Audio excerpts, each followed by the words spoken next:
Hello everyone, I am Mano Scaling, and I am here to help you today. I know you use this video to fall asleep, so before that, please like the video and subscribe to the channel, and also tell me where you are from and what time you are watching. Now get comfortable and relax. My name is Hannah, I'm 34. The branches at Gifford Pinchot National Forest spelled a word I didn't want to read. I saw it on the third morning, when the light broke through the canopy and those thin, surgical cuts that make everything look like it's bleeding gold. The branches, Douglas fir I think, though I'm no expert, had arranged themselves into letters across the clearing where we'd parked our RV. They formed the word leave in thick, angular strokes against the forest floor, each branch perfectly aligned, still green and fresh, like they'd been torn down in the night. My husband Derek thought I was seeing things. "Trees fall, hon," he said, pouring instant coffee into his thermos without looking up. "Wind knocks them down. It's nature." But there was no wind. The air hung still and heavy, pressing against my skin like wet fabric. And the branches, they weren't scattered randomly. They were deliberate, intentional. Someone or something had placed them there while we slept. We'd driven up from Portland 3 days earlier, pulling our 26-foot Winnebago through the winding roads of southwest Washington, looking for what Derek called authentic wilderness. He'd been distant lately, buried in his phone, staying late at the architecture firm, and I'd suggested this trip thinking it might reconnect us. The forest seemed like a good idea at the time. Remote, peaceful, away from the screens and the noise. The ranger station had been closed when we arrived, which should have been our first warning. A handwritten note taped to the door said, "Back in 30 minutes," but the dust on the counter visible through the window suggested otherwise. Derek had shrugged and driven us deeper into the forest, following the gravel road until it narrowed to 2 dirt tracks, branches scraping both sides of the RV like fingernails. We'd found this clearing by accident, really. A small opening in the trees, just barely large enough for the RV and Derek's truck, which we'd towed behind us. A creek burbled somewhere close by and the ground was level enough. Derek had declared it perfect. That first night had been quiet. Too quiet, I realize now. No birds, no insects. Just the occasional crack of a branch in the distance, sharp as a gunshot in the stillness. The second night, I'd woken at 3 a.m. to find Derek standing at the RV's small window, staring out into the darkness. "Did you hear that?" he'd whispered. "Hear what?" "Like singing. Way out there." I'd listened, but heard nothing. Eventually, he'd come back to bed, but his body stayed rigid beside me, not sleeping. And now this.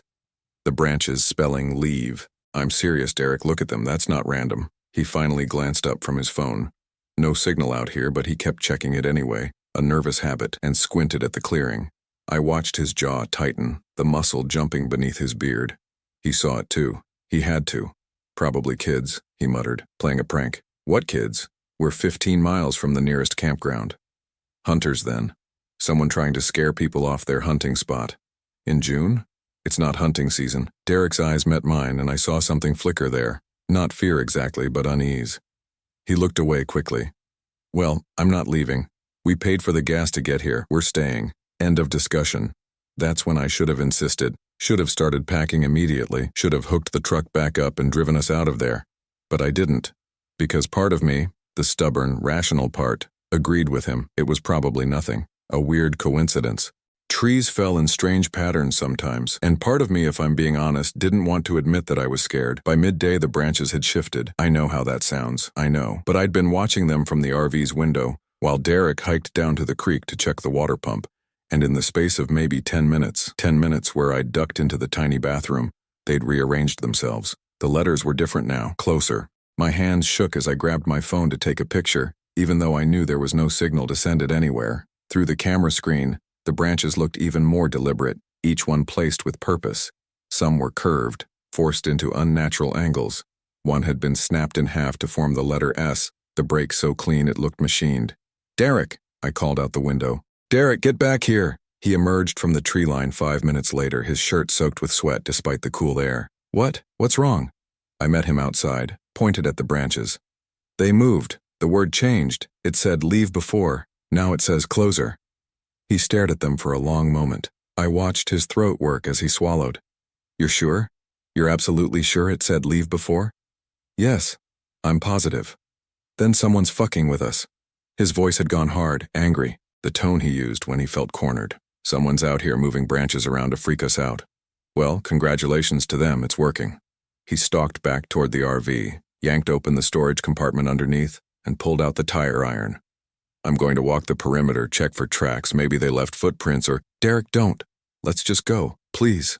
No. He was already walking toward the tree line, tire iron gripped in both hands. I'm not letting some asshole chase us out of here. Stay in the RV, lock the doors. I wanted to argue, but the look on his face stopped me, so I climbed back inside, locked the door like he said, and watched him disappear into the trees. The wait was agony. I checked my phone obsessively. Still no signal. The clock on the RV's dashboard seemed to move backward. 5 minutes felt like 50. I kept my eyes on the tree line where Derek had vanished, watching for any sign of movement. That's when I noticed the silence again.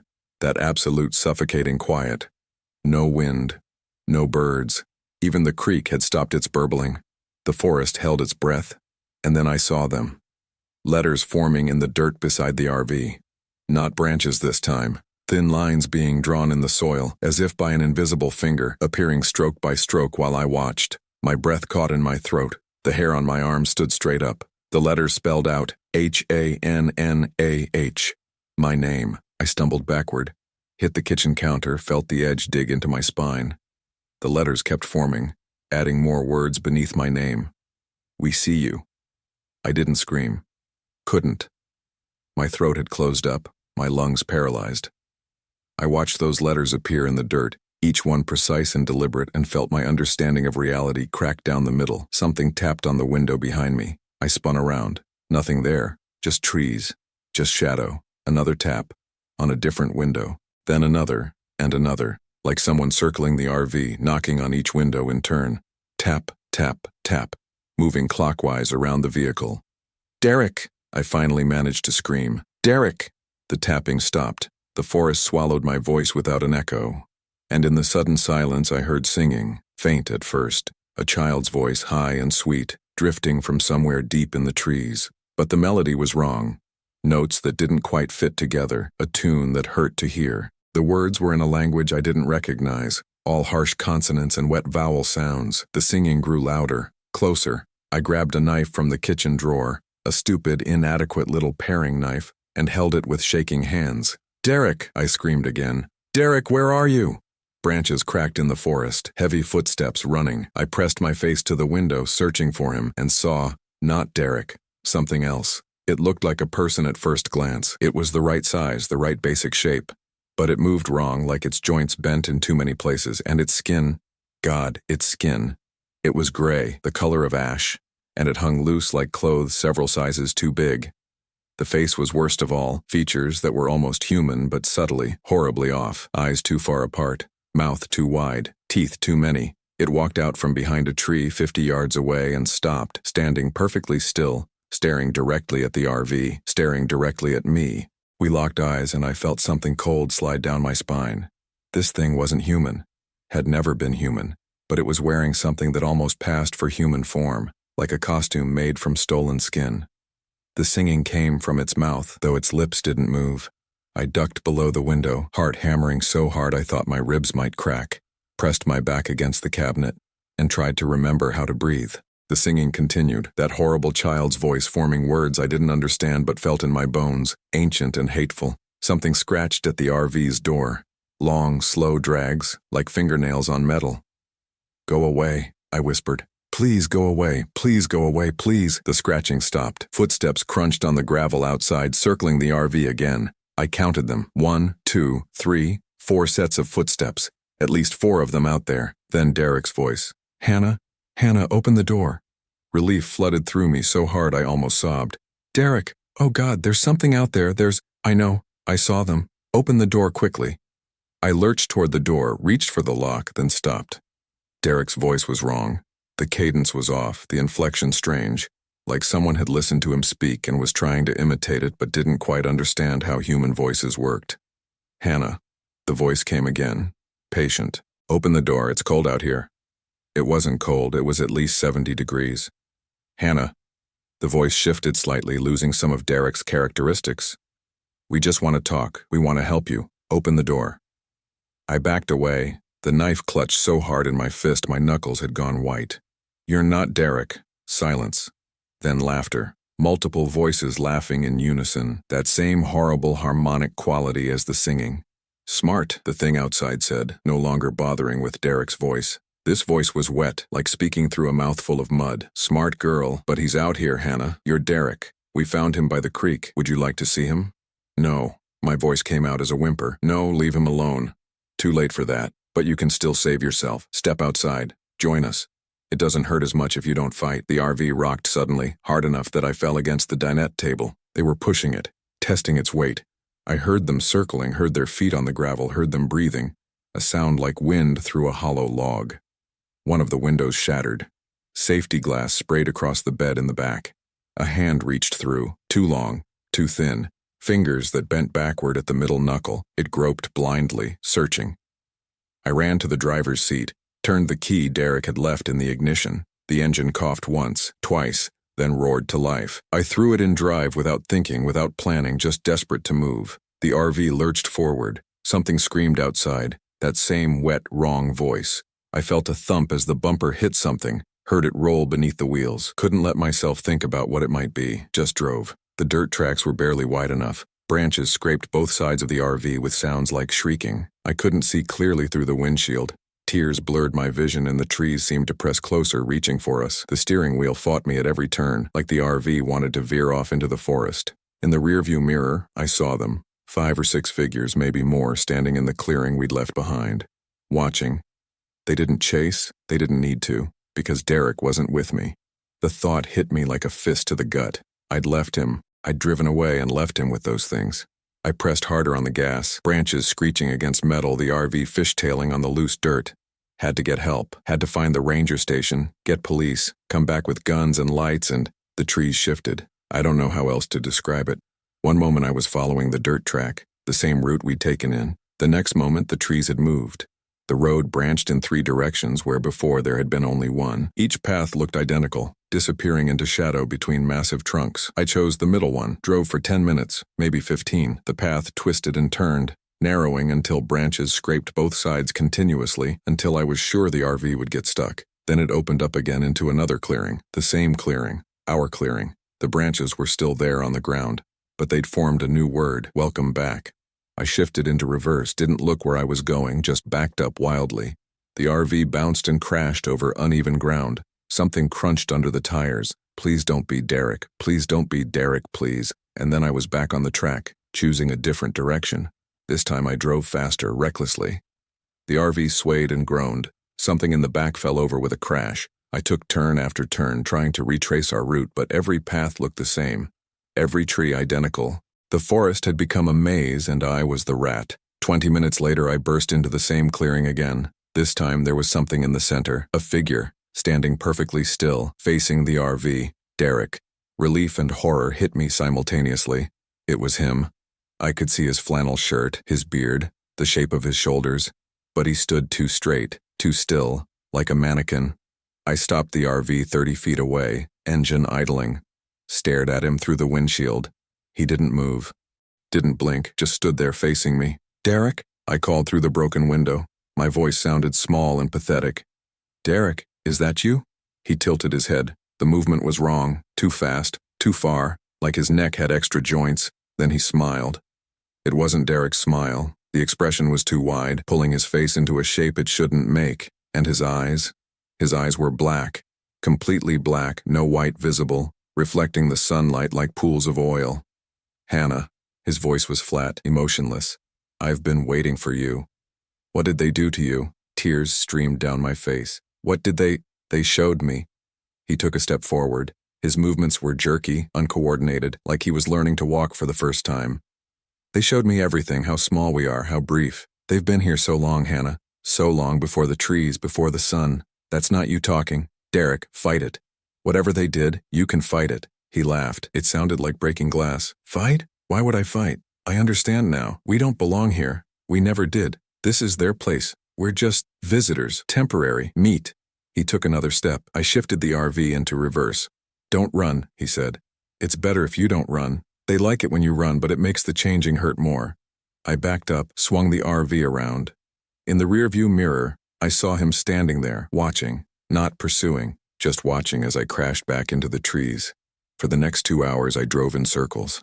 I know it was circles because I kept passing the same fallen log, the same distinctive rock formation, the same dead tree split by lightning. The forest was looping me, trapping me, playing with me like a cat with a mouse. The sun began to set. That's when I truly understood how fucked I was. The shadows deepened between the trees, and in those shadows, I saw movement. Shapes that looked almost human. Sometimes they'd stand just at the edge of visibility, watching. Sometimes they'd move parallel to the RV, keeping pace no matter how fast I drove. Night fell like a curtain. I turned on every light in the RV. Headlights, interior lights, even the stupid decorative string lights we'd hung over the dinette. Light felt like safety, even though I knew it wasn't. Those things didn't care about light. Maybe they even liked it, liked seeing me clearly. The branches appeared in the headlight beams, spelling new words. Stop running. Rest now. Sleep. I kept driving. Around midnight, the engine began to sputter. The gas gauge showed empty. Impossible. We'd filled up in Portland, and I couldn't have used more than a quarter tank getting here. But the needle sat on E, and the engine coughed and died, and suddenly I was sitting in a metal box in the middle of the forest with no way out. The lights stayed on for maybe 5 minutes. Then they began to flicker. The overhead LEDs first, then the string lights, until finally the headlights dimmed to a weak yellow glow and went dark. Complete darkness. The kind of darkness that makes you forget what seeing ever felt like. I sat in the driver's seat, knife in one hand, phone in the other, and waited. My eyes adjusted slowly enough to make out vague shapes through the windshield. Trees, shadows, and standing between them, perfectly still, dozens of figures. They looked human now. Men, women, children, all standing motionless facing the RV. I could see their faces in the starlight filtering through the canopy. Normal faces, friendly faces, smiling faces. But their eyes were black. All of them. Completely black. Derek stood in front, closest to the RV. He raised one hand and waved, a cheerful little gesture. Then they all began to wave. All of them. Dozens of hands moving in perfect synchronization. I pressed my hands over my mouth to stifle the scream. They stood like that for hours, waving, smiling, waiting. I must have dozed at some point because I jerked awake to the sound of scratching. Not on the RV this time, inside the RV, somewhere in the back, near the bedroom. I turned slowly in the seat, peered into the darkness of the interior, could barely see anything. But I heard it clearly, long, slow scrapes, like fingernails on wood. Something was in here with me. My hand fumbled for my phone, found it, turned on the flashlight. The beam cut through the darkness, illuminating the narrow space. Nothing. Just the usual RV interior. Kitchenette, dinette, bed in the back. The scratching stopped. I swung the light toward the bedroom and my breath caught. The blankets were moving, something underneath them shifting around, creating lumps and valleys in the fabric. I watched those lumps move slowly across the bed, heard the scratching continue beneath them. Who's there? I whispered. Stupid question. I knew who, or what, was there. The blankets went still. Then they slowly pulled back, folding themselves down like someone was getting out of bed. But nothing emerged, just empty space where something should have been. I ran for the door, yanked at the handle, locked. I'd locked it myself hours ago. My fingers scrabbled at the mechanism, finally got it open, and I fell out into the night. The figures were gone. The forest stood empty and silent. I stumbled away from the RV, phone lights swinging wildly, illuminating nothing but trees and more trees. Behind me, I heard the RV door close softly. Click. I ran, didn't know where I was going, didn't care, just crashed through the underbrush, branches whipping my face, roots trying to trip me, my lungs burned, my legs ached. The phone light bounced crazily, showing me snapshots of forest, tree, shadow, tree, root, tree, eyes. I stopped, swung the light back. Nothing there, just a trunk. The singing started again. That child's voice coming from everywhere and nowhere. The words were clearer now, and I realized with sick horror that I could almost understand them. They were inviting me to join, to become, to shed my meat and join the old ones, the patient ones, the ones who'd been here before everything, and would remain after everything ended. I clamped my hands over my ears and kept running. I don't know how long I ran. Time felt broken. Hours might have been minutes. Minutes might have been seconds. The forest stretched on forever, and I was running through the same stretch again and again, caught in a loop I couldn't escape.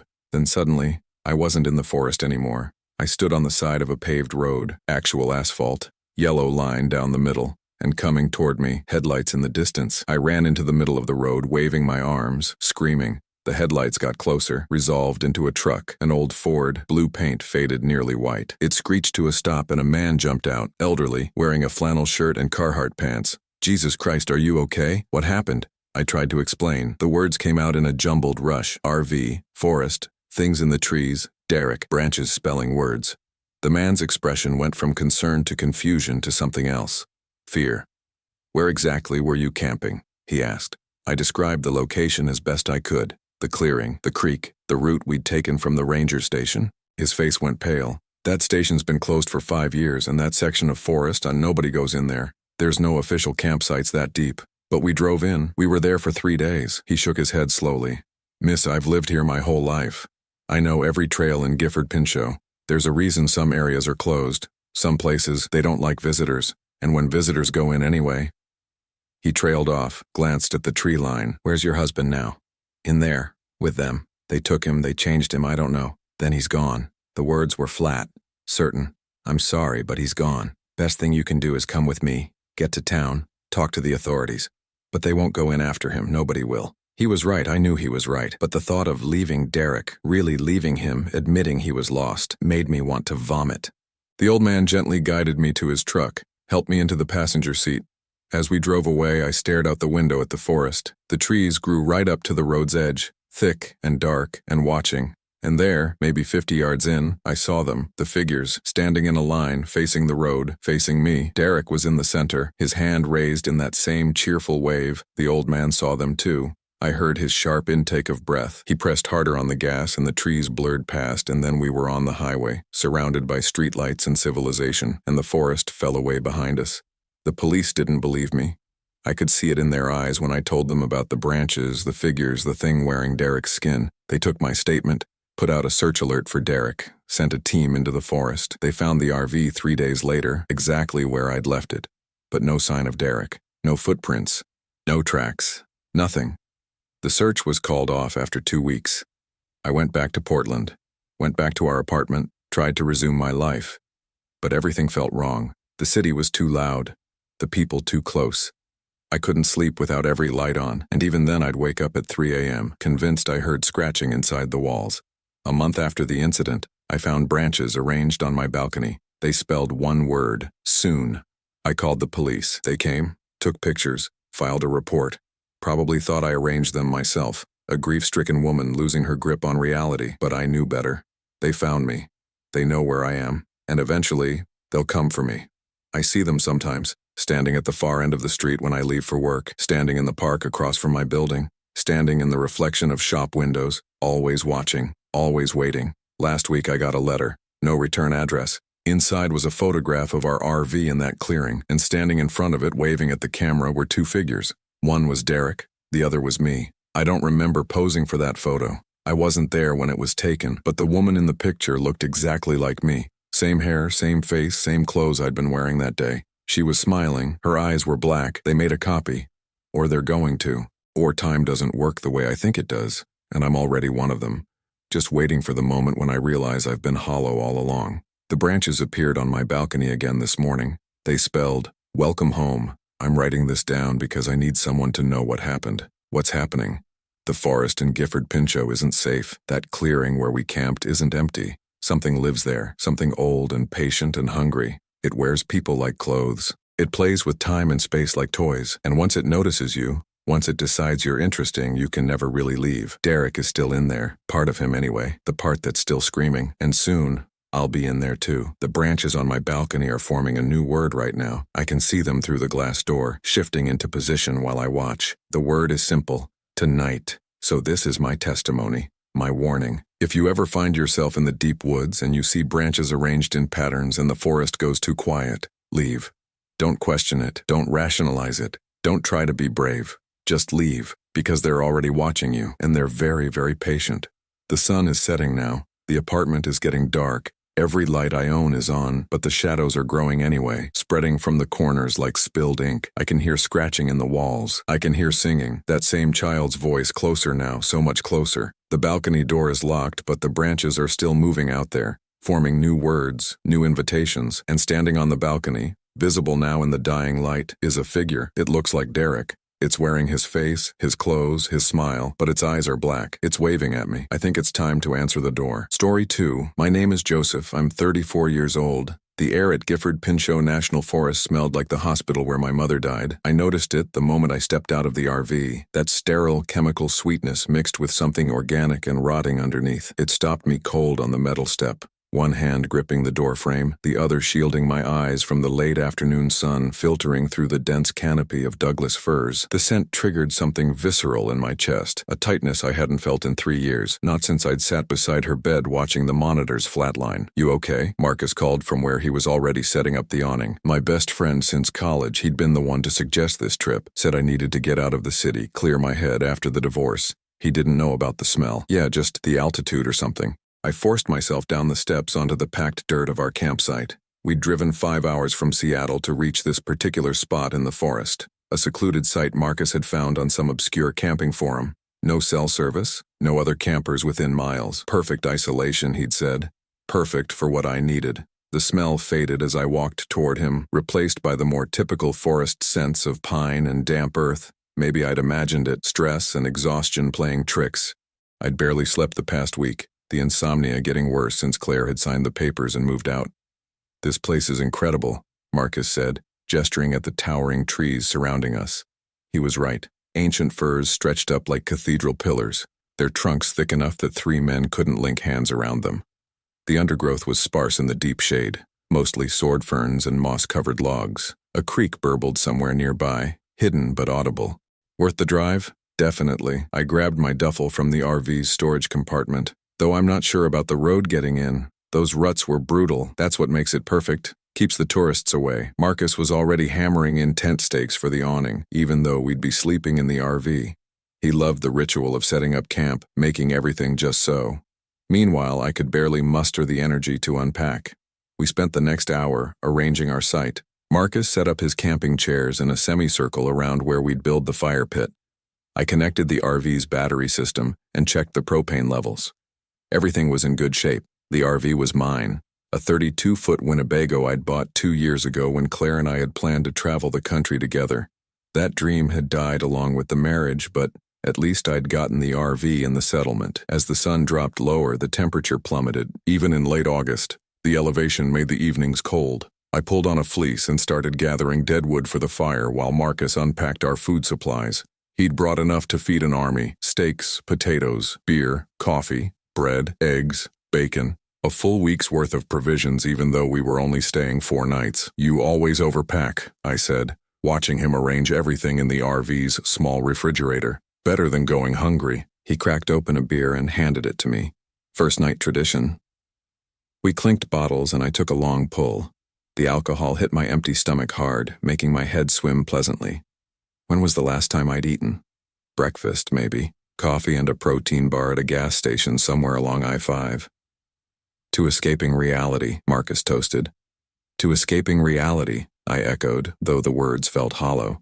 I'd been trying to escape for months now, but the reality of my life kept finding me. The failed marriage, the job I'd grown to hate, the apartment that felt too big and too empty. Even here, surrounded by pristine wilderness, I could feel it all pressing in. The smell came back as I was building the fire, that hospital smell, unmistakable now. Antiseptic and decay. I froze with a log in my hands, scanning the surrounding forest. Nothing moved in the deepening shadows between the trees. No animal carcass nearby that might explain it. Just the smell, hanging in the air like an invisible presence. "You keep doing that," Marcus said from his chair. He'd noticed me going still, staring into the woods. "Doing what?" "Freezing up, spacing out. You sure you're all right?" I forced myself to place the log on the growing pile. Just tired, long drive. But that wasn't it. The smell was real. I knew it was real because it was exactly, precisely the same as the smell of my mother's hospital room in her final days. Not just similar, identical. The same cheap disinfectant the nurses used. The same sickly sweet odor of failing organs that no amount of cleaning could mask. Even the same underlying note of something else, something I'd never been able to identify but that my brain had registered as death itself. I lit the kindling and watched the flames catch, spreading to the larger pieces of wood. The fire drove back the encroaching darkness, creating a bubble of warmth and light. But it couldn't touch the smell. If anything, the heat seemed to intensify it, drawing it out from whatever source produced it. "Tell me again why you picked this spot," I asked Marcus, settling into my chair. He pulled out his phone even though we had no signal, scrolling through saved screenshots. Found it on this forum for dispersed camping. Guy posted about it last year, said it was the most peaceful place he'd ever stayed. Completely untouched, no trail traffic, no noise. He uploaded GPS coordinates and everything. What else did he say? Marcus shrugged. Not much. Just that it was peaceful. Why? No reason. I sipped my beer, watching the flames. Did he say anything weird? Anything about the area's history? You mean like Native American stuff? Burial grounds? Marcus laughed. Come on, man. This isn't a horror movie. But I'd read about Gifford Pinchot National Forest before we'd left. The area had a complicated history. Logging operations in the early 20th century. Conflicts with indigenous tribes before that. There were stories if you looked for them. Stories about people going missing, about strange phenomena. Most of it was probably internet nonsense, but sitting here in the growing darkness with that smell in my nostrils, it didn't feel like nonsense. We cooked the steaks over the fire, Marcus handling the actual preparation while I held the grill grate. The meat sizzled and popped, fat dripping into the flames. It should have smelled incredible. Instead, all I could smell was that hospital odor, so strong now that I could barely taste the food when we ate. These turned out perfect, Marcus said, cutting into his steak. Blood ran onto his plate. You're not eating? I looked down at my own plate. The sight of the red juice pooling around the meat made my stomach turn. Not that hungry. You need to eat something. You're getting too thin. He was right. I'd lost 20 pounds since the divorce. Couldn't remember the last time I'd had a full meal. But the smell, God, the smell was overwhelming now, wrapping around my head like a physical thing. I set my plate aside and reached for another beer instead.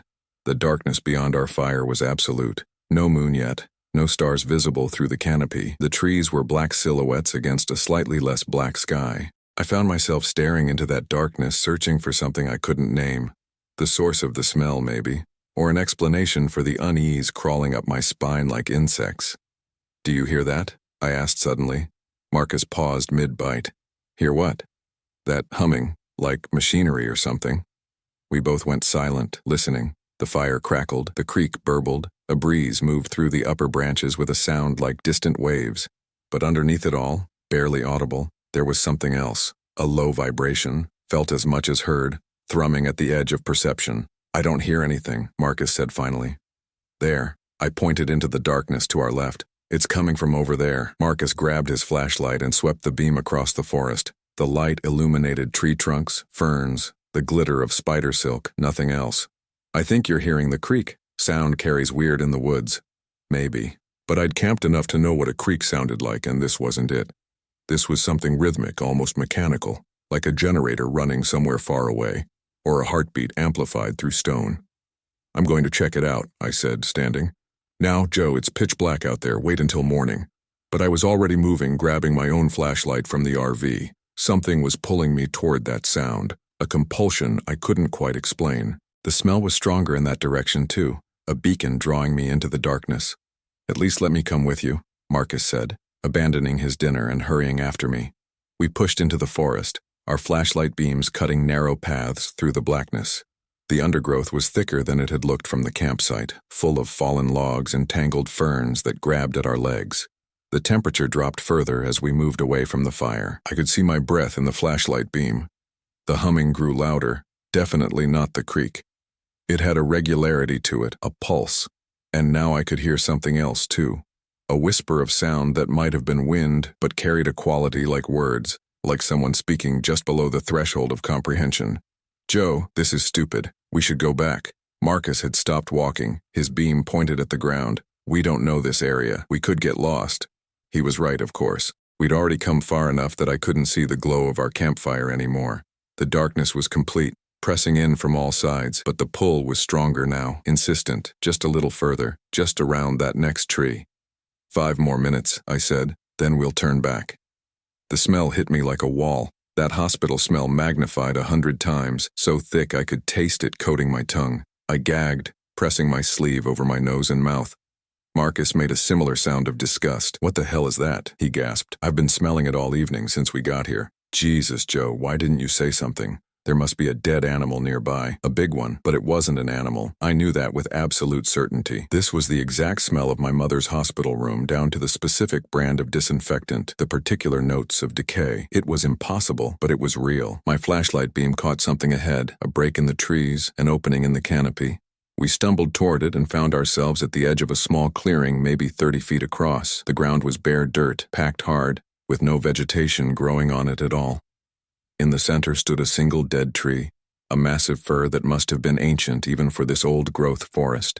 It was completely stripped of bark, bleached white by exposure, its branches reaching up like skeletal fingers. "That's weird," Marcus said, playing his light over the clearing. "Why isn't anything growing here?" I stepped onto the bare ground and immediately felt wrong. The humming was louder here, vibrating up through the soles of my boots. And the smell, God, the smell was suffocating. I walked toward the dead tree, drawn by that same inexplicable compulsion. "Joe, don't. Let's just go back to camp." But I was already at the tree, reaching out to touch its smooth white surface. The bark was gone, but the wood underneath was hard, almost petrified. Under my palm, I could feel the vibration of that humming, pulsing like a heartbeat.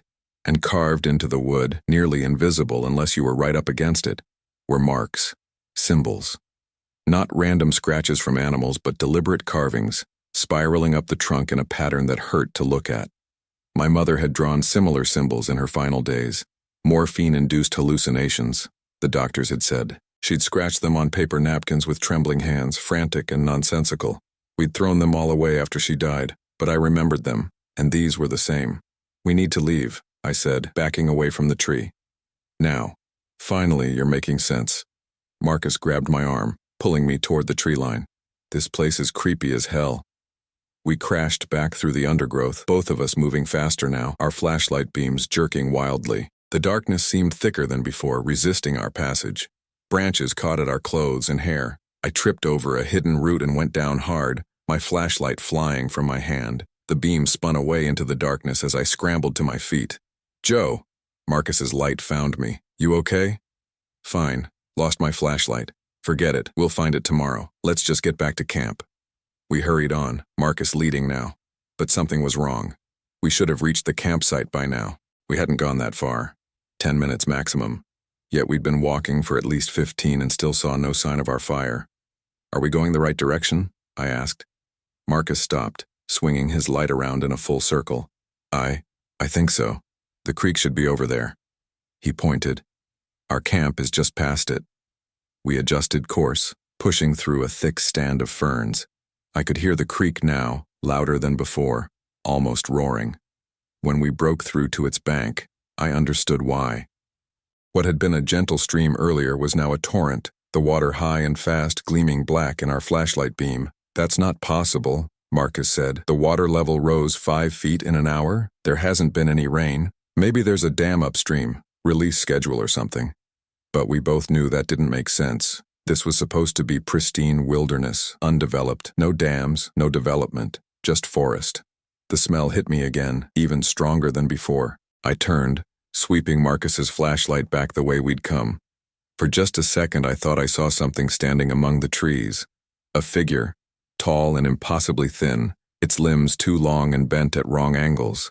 Then Marcus moved, and the angle changed, and it was just a tree, just shadows. "Did you see that?" I whispered. "See what?" There was something. A sound cut me off. A voice, distant but clear, calling from somewhere upstream, calling my name. "Joseph, Joseph, help me." I knew that voice. It was impossible, absolutely impossible, but I knew it. My mother's voice, weak and desperate, exactly as it had been in her final hours. "Joseph, please, I'm lost." "Joe, that's not—" Marcus grabbed my shoulder as I started toward the sound. "That's not real, it can't be." "I know." But my feet were moving anyway, following the voice upstream. The smell was a physical presence now, pushing me forward. Marcus came with me, his flashlight beam jerking frantically across the water and the far bank. The voice called again, closer now. "Joseph, I'm scared. Where are you?" We rounded a bend in the creek and saw her, a figure standing on the opposite bank, pale in the darkness. The silhouette was right, thin frame, hunched shoulders, the way my mother had stood in her illness. She raised one arm, beckoning. "That's not your mother," Marcus said, his voice tight with fear. Joe, that's not her. I know. But I was already looking for a way to cross the creek. The water was too high, too fast. I'd be swept away if I tried to wade it. Mom, I called. Mom, is that you? The figure tilted its head at an unnatural angle. Then it spoke again, and this time the voice was wrong, distorted, like a recording played through a broken speaker. Help, me, Joseph. It started walking upstream, paralleling the creek. Not a human gait, but something jerky and wrong, like a puppet being manipulated by an amateur. Marcus pulled at my arm, trying to drag me back toward where we'd come from, but I shrugged him off and followed the figure. I had to know, had to understand what was happening. We followed it for what felt like hours. The forest grew denser, the trees pressing closer together. The sound of the creek faded behind us until I realized we were no longer following the water at all, but some other path through the darkness. The figure stayed always just at the edge of our flashlight beam, a pale suggestion of human form, leading us deeper. Joe, please. Marcus's voice was hoarse. We have to stop. We're completely lost. I don't even know which direction camp is anymore. He was right. We'd been walking in circles or spirals or following some pattern I couldn't comprehend. The trees all looked the same. The darkness was absolute beyond our single flashlight beam, and the smell, that terrible hospital smell, had become so pervasive that I couldn't imagine air without it. The figure stopped ahead of us, turned, and in the split second that Marcus's flashlight caught it full on, I saw its face. Not my mother's face. Not a face at all, really, just a smooth expanse of skin pulled too tight over a skull that was the wrong shape, with dark hollows where eyes should be and a mouth that opened too wide, impossibly wide. I screamed. Marcus dropped the flashlight. Darkness swallowed us whole. In that blackness, I heard my mother's voice one more time right next to my ear, breath cold on my neck. Why did you let me die alone? Then something grabbed me.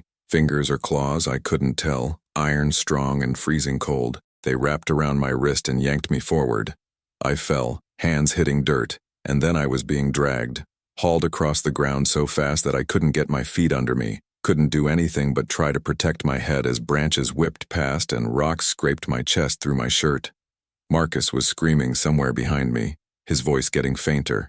I tried to call out to him but couldn't draw breath, the speed of my passage forcing the air from my lungs. The smell was everywhere inside me, choking me. I was going to die here in the darkness, dragged to some unknown fate by something that wore my mother's voice like a mask. Then, suddenly, I was released. I tumbled forward, rolling down a slope, and came to rest on flat ground. For several seconds, I just lay there gasping, every part of my body screaming with pain.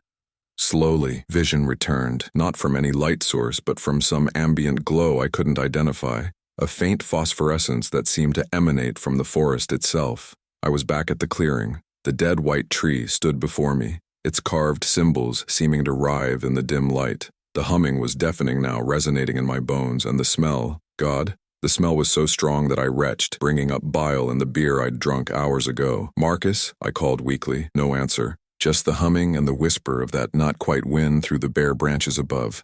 I tried to stand and found I couldn't. My legs wouldn't support me. I looked down and saw blood soaking through my jeans, though I couldn't feel any pain. Shock, probably. I'd torn myself up being dragged through the forest. How badly? I couldn't tell in this light. Movement at the edge of the clearing made me freeze. Figures were emerging from between the trees, lots of them. They moved with that same jerky, wrong gait. Pale forms that might have been human once but were human no longer. As they came closer, I saw that each wore something like a face, a crude approximation of human features, but wrong in ways my mind couldn't fully process. Too many teeth. Eyes that didn't match, skin that moved independently of the skull beneath. They formed a circle around me, around the tree, silent except for the humming, which I realized now was coming from them, vibrating from their throats in unison. The smell rolled off them in waves, that hospital stench of disinfectant and decay. One of them stepped forward, the one that had led me here, that had worn my mother's voice. It knelt beside me, and I saw that under the skin mask was something else entirely, something I couldn't look at directly without my vision sliding away. It reached out one hand, too many joints in the fingers, and touched my face. Its skin was cold and slightly damp, like something that had been underground for a long time. "Why did you come here?" It asked in my mother's voice, though its mouth didn't move. The words seemed to bypass my ears entirely, resonating directly in my skull. I didn't know. You smelled us. You heard us. You followed. The thing's head tilted, examining me with those hollow eye sockets. You've been ready to follow for a long time, ready to stop, ready to join. Join what? I don't understand. Your mother understood, at the end, when the pain became everything, when she begged for it to stop. The thing's mouth stretched wider. She called to us, not in words, but we heard. We always hear. I remembered those final days, my mother's agony, the morphine barely touching the pain anymore, her desperate pleas for relief, for release. I'd sat beside her bed feeling helpless, useless, watching her suffer and being unable to do anything but hold her hand. We gave her peace, the thing said. We can give you peace too. No more pain, no more loss, no more loneliness, just quiet, just silence. For a moment, impossibly, I was tempted, because the thing was right.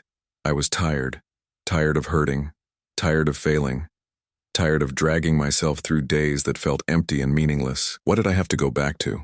An apartment that wasn't home, a job I hated, friends who were trying their best but couldn't really understand, Claire, who'd loved me once but couldn't anymore. The circle of figures drew closer, their humming growing louder. The smell intensified until it was all I could sense, filling my head, displacing thought. The thing reached out both hands now, cradling my face, and I felt something happening. A pulling sensation, like part of me was being drawn out through my skin. It hurt but also felt good, like a stretched muscle finally relaxing, like letting go after holding on too long. Joseph! The voice cut through the humming, through the smell, through the seductive pull of oblivion. Marcus's voice, hoarse and terrified. I turned my head, fighting against the thing's grip, and saw him burst into the clearing from the opposite side. He was a mess, covered in dirt and blood, limping badly. But he was carrying something, a burning branch from our campfire, waving it like a weapon. Get away from him! Marcus charged forward, swinging the flaming branch. The circle of figures fell back, their humming breaking into something like alarm. The thing holding my face released me, hissing. An actual sound this time, not just in my head. Marcus grabbed my arm with his free hand and hauled me up. Can you walk? I think so. My legs felt weak but functional. Whatever the thing had been doing, Marcus had interrupted it before completion. Then run. We ran, or tried to. I was stumbling, leaning on Marcus, both of us barely able to stay upright. Behind us, the figures were recovering, starting to give chase. Their humming built again, resonating in my chest, trying to pull me back. The smell was overwhelming, clouds of it rolling over us. Marcus swung the burning branch, keeping them at bay. Which way? He gasped. I don't know which way camp is. Neither did I. The forest looked the same in every direction, endless dark trees pressing close. We could run forever and just go in circles, tire ourselves out while those things herded us like prey. Unless... The smoke, I said. Follow the smoke from your branch. Where it goes, that's upwind, and upwind from here is where we came from. Has to be. It was thin reasoning, maybe nonsense. But Marcus seized on it because we had nothing else. We watched the smoke curling from the burning branch, saw it drifting off to our left and ran that direction. The things followed, always just at the edge of the firelight, hurting us. But Marcus was right. They seemed to fear the flame, staying back from its glow. We crashed through the forest, following the wind, following hope. My lungs burned. My torn legs screamed with pain. Behind us the humming rose and fell, and I heard voices now, lots of voices, all calling to us. My mother, Marcus's father who died when he was 12. Other voices I half recognized from dreams or forgot as soon as I heard them. All of them calling, pleading, promising rest and peace and an end to struggle. Don't listen, Marcus shouted, though I didn't know if he was talking to me or himself. They're not real, none of it's real. But it was real. That was the terrible thing. Those voices were real, or had been once. The things in the forest wore them like clothes, stolen from people who died in pain and fear and desperation. My mother's voice was there among them because she'd called out in her agony, and something had answered. Something old, and patient, and always hungry. The branch in Marcus's hand was burning down, the flame getting dangerously close to his fingers. Soon we'd lose its protection. Then what? I couldn't run much longer. Every breath was knives in my chest. The smell was inside me, had been inside me since we arrived, maybe longer. How long had I been carrying it with me? A marker that had drawn these things' attention. Since my mother's death? Since before? There, Marcus pointed ahead, a glow between the trees. Not phosphorescence, but genuine firelight. Our camp. We'd somehow found our camp. We burst into the clearing and the figures stopped at its edge. Just stopped, as if hitting an invisible wall. They stood among the trees, pale and wrong, humming their song of ending, but they came no closer. Marcus threw what remained of the branch onto our campfire, sending up a shower of sparks. The fire blazed higher, driving back the darkness. In its light, the forest seemed almost normal again. Almost. "We have to leave," I gasped, collapsing into a camp chair. "Now. We have to get out of here." No argument from me. Marcus was already gathering our gear, throwing things into the RV with no organization. "Can you drive? Because I don't think I can." I looked down at my shaking hands, at my torn and bloody clothes. Could I drive? Did I have a choice? "I'll manage." We broke camp in record time, caring nothing for neatness or proper procedure. We threw everything into the RV and climbed in. Marcus turned the key and the engine coughed, sputtered, died. "No," he whispered. "No, no, no." He tried again. Same result. The engine would turn over but wouldn't catch. "The battery's fine. It should start." "Try it again." He did. Nothing. The figures at the edge of the clearing were moving now, swaying in unison with their humming. More were appearing, dozens of them, filling the spaces between the trees. They couldn't enter the circle of firelight, but they didn't need to. They just had to wait for the fire to burn down or for us to try to leave. "The fuel line," I said, suddenly understanding. They did something to the fuel line or the spark plugs, something. How? When?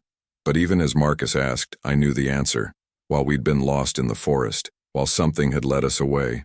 Other things had come to our camp, sabotaged our escape. "We're trapped," I said. Marcus slumped in the driver's seat, hands still on the wheel. Outside, the fire was burning lower. The figures were getting closer, testing the barrier. Soon they'd be close enough to touch the RV. Then what? "I'm sorry," I said. "This is my fault. The smell, I've been smelling it, drawing them to us. They're here because of me." "Joe, what are you talking about?" "My mother. When she died, she must have called to them. And I was there. Part of me got marked or contaminated or something, and I brought it here. Brought them to you." Marcus shook his head. "That's crazy." "Is it? Look outside.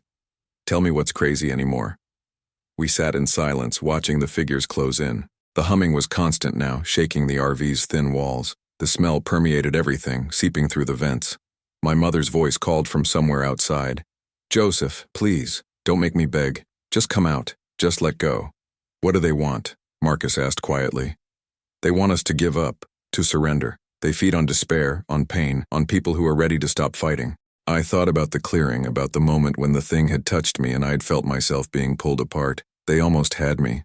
I wanted it. I wanted to stop. "But you didn't. Only because you saved me." Marcus managed a weak smile. "What are best friends for?" The fire was almost out now. The figures were at the edge of the clearing, a wall of wrong human shapes, humming their song. Behind them, the forest had become a solid mass of darkness, impenetrable and infinite. There was no escape. Even if we got the RV started, the road out was miles of rough track through dense woods. They'd catch us long before we reached the highway. "I have an idea," Marcus said suddenly. "It's insane, but..." "What?" "Fire. They hate fire. We've got propane tanks for the stove and gasoline for the generator. If we set them off, we'd blow up the RV. Yeah, but we'd be outside when it went up, and maybe in the confusion, the light, we could run." It was insane. But what choice did we have? Sit here and wait for the fire to die, for the things to come for us? At least this was action. At least we'd be fighting back. "Okay," I said. "Let's do it." We worked fast. Marcus opened the propane lines, letting gas flood the RV's interior. I grabbed the generator's fuel container and splashed gasoline around liberally. The smell mixed with the hospital odor, creating something even worse. Through the windows, I could see the figures pressing closer, sensing our desperation. "We need a timer," Marcus said. "Something to give us time to get clear." I thought fast. "The camp stove. Set it to ignite on a delay. There's a piezo switch that sometimes sparks before the gas flows." That won't work reliably. "You have a better idea?" He didn't. We set up the stove, adjusted its timer, and hoped for the best. Then we grabbed what supplies we could carry. Flashlights, water bottles, the first aid kit, everything else would have to be left behind. "On 3, Marcus said, hand on the door latch. "We run straight through them, don't stop for anything." "Got it, got it. 1, 2, 3. He threw open the door and we jumped out into the circle of dying firelight. The figures surged forward and we ran straight at them, through them. Their hands grabbed at us, freezing cold, pulling. The smell was suffocating. Voices called our names, promised peace, begged and threatened and cajoled. But we pushed through, fighting forward, and then we were past them, running into the black forest with nothing but our flashlights to guide us. Behind us, I heard a whomp as the RV's propane ignited. Then a much larger explosion as the fuel went up. Light bloomed behind us, throwing our shadows long and crazy against the trees ahead. The figures humming broke into something like screaming. We kept running. I don't know how long we ran. Forever, it felt like. The forest was a maze of trees and darkness, and we were lost immediately. But we kept moving, kept fighting forward, because stopping meant death. The explosion's light faded behind us. Our flashlights were our only guide. Eventually, Marcus stumbled and went down. I helped him up, but we were both at the end of our endurance. We couldn't keep running. We found a fallen log and collapsed behind it, gasping, listening for pursuit. The forest was silent. No humming, no voices, just normal night sounds. Wind in the branches, small animals in the undergrowth, the distant rush of water. Had we lost them? Or were they just waiting, patient and eternal, for us to move again? We need to find the road, Marcus whispered. The road we came in on. Follow it out. In the dark? With no idea which direction to go? You have a better plan? I didn't. So we started walking, picking a direction at random and hoping. The night stretched on endlessly. Every shadow might hide one of those things. Every sound might be them closing in. But nothing came. The forest seemed empty, abandoned. Just before dawn, we found the road. Or rather, we found where the road should have been. The ruts and gravel we'd driven over were gone, replaced by undisturbed forest floor, as if the road had never existed. This isn't right, Marcus said, shining his flashlight on unmarked ground. The road was here. I know it was here. But there was no road. We searched in both directions, finding nothing. The forest was unbroken, pristine, untouched by human passage. Our RV might as well have never existed. We might as well have never existed. We're still lost, I said. Or this place is keeping us lost. Marcus didn't answer. He just stared at the spot where the road should have been, his face blank with exhaustion and shock. We kept walking. What else could we do? As the sun rose, filtered to dim twilight by the dense canopy, we stumbled on. My legs were agony. Marcus was limping badly on a twisted ankle. We'd finished our water hours ago, but we kept moving because stopping felt like surrender. Around midday, we heard vehicles, distant but unmistakable, the sound of engines, of civilization. We ran toward the sound, crashing through undergrowth and burst out onto a highway. A real highway with actual traffic. A logging truck blasted past, horn blaring, then a pickup screeched to a stop on the shoulder ahead. Jesus Christ! A bearded man jumped out, staring at us. You two okay? You look like hell. We must have. Covered in blood and dirt, clothes torn, wild-eyed. I tried to speak but couldn't form words. Marcus managed better. Car trouble. Got lost. Need to get to a town. The man, bless him, didn't ask too many questions. He loaded us into his truck and drove us to the nearest town, a small logging community called Cougar. At the urgent care clinic, a tired doctor cleaned our wounds and asked what had happened. I let Marcus do the talking, spinning a story about the RV breaking down, getting turned around in the woods, spending the night exposed. The doctor accepted it, probably because the alternative, telling the truth, would have sounded insane. They kept us overnight for observation. I slept poorly, waking every few hours to the smell of hospital disinfectant, my heart pounding with terror, before I remembered where I was. Marcus was in the next bed, staring at the ceiling, not sleeping at all. In the morning, Marcus's phone had signal again. He called his sister to come pick us up. We filed a police report about the RV, giving the GPS coordinates of our campsite. The officer said he'd send someone to check it out, but I could tell from his expression he thought we'd just abandoned the vehicle after getting high or drunk and crashing it. He'd find nothing, I knew. The site would be empty, pristine, showing no sign we'd ever been there.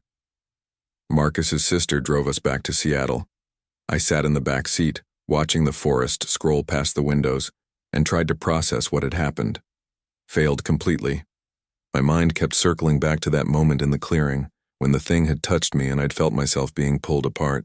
I'd wanted it. I'd been ready to give up, if not for Marcus, "You okay back there?" his sister asked, catching my eye in the rearview mirror. "Fine, just tired." But I wasn't fine. Haven't been fine since. It's been 3 months now. I'm back in my apartment, back at my job, going through the motions of normal life, but the smell never left. I wake up at night and it's there. That hospital stench, faint but unmistakable. Sometimes I hear the humming, so quiet it might be my imagination. Sometimes I see figures at the edge of my vision, pale and wrong, standing just outside the streetlight's glow. Marcus feels it too. We don't talk about it directly, but I can see it in his eyes when we meet for coffee. The way he looks over his shoulder, the way he flinches at certain sounds.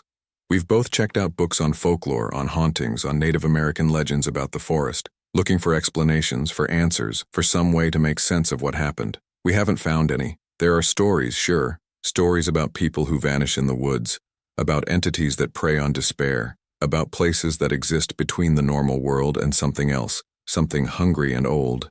But stories don't help. They don't explain why we survived when we should have died. They don't explain why the smell follows me. My therapist, yes, I'm seeing a therapist now, thinks it's PTSD. Trauma from my mother's death manifesting as a psychotic break, compounded by the stress of the divorce and the genuinely frightening experience of getting lost in the woods. She's prescribed medication.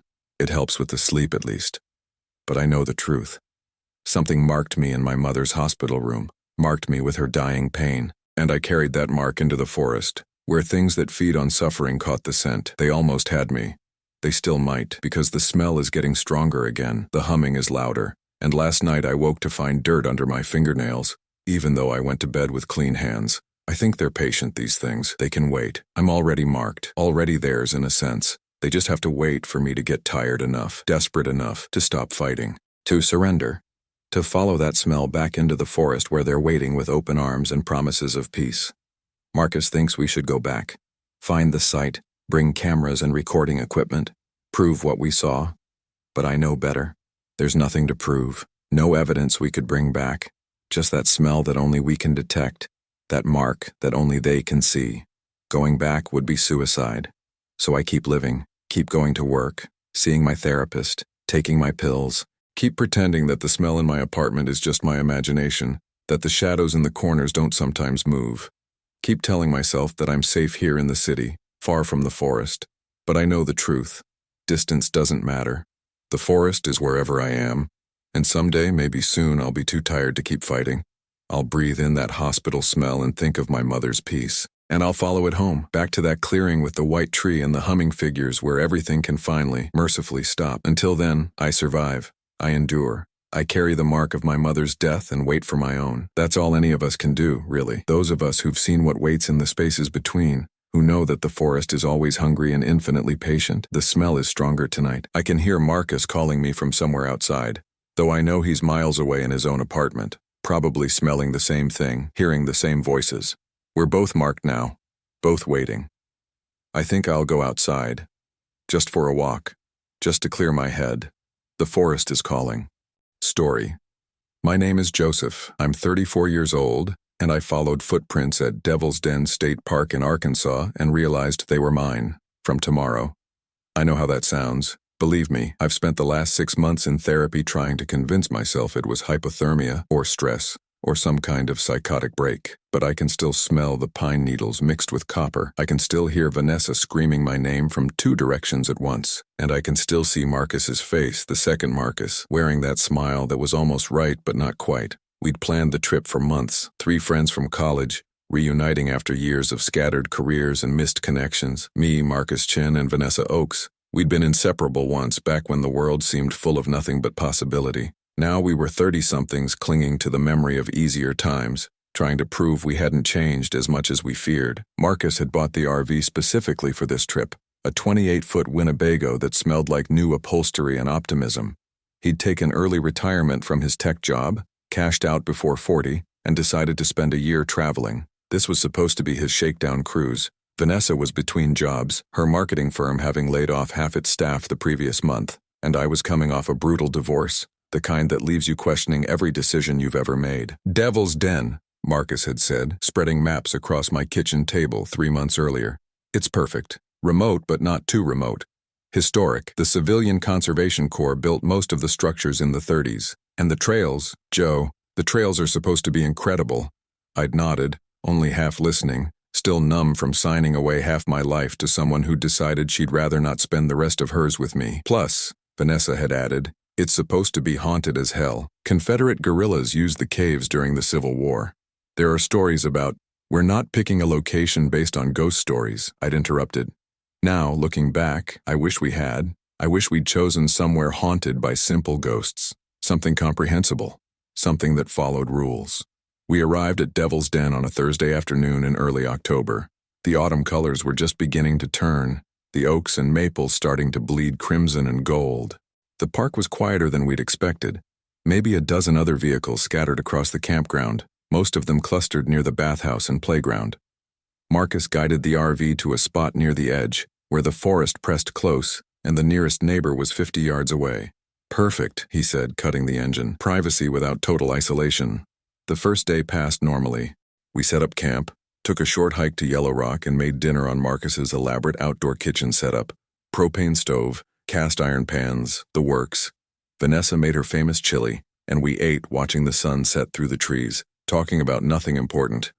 Old jokes, shared memories, the careful dance of people who used to know each other well and are trying to remember how. It wasn't until the second morning that things started to feel wrong. I woke early, around 5:30, with that nagging sensation of having forgotten something important. The RV was quiet except for Marcus's gentle snoring from the cab-over bunk. Vanessa had taken the converted dinette bed, and I'd drawn the short straw for the couch, which was less comfortable than Marcus had promised. I pulled on my jacket and stepped outside into the pre-dawn gray.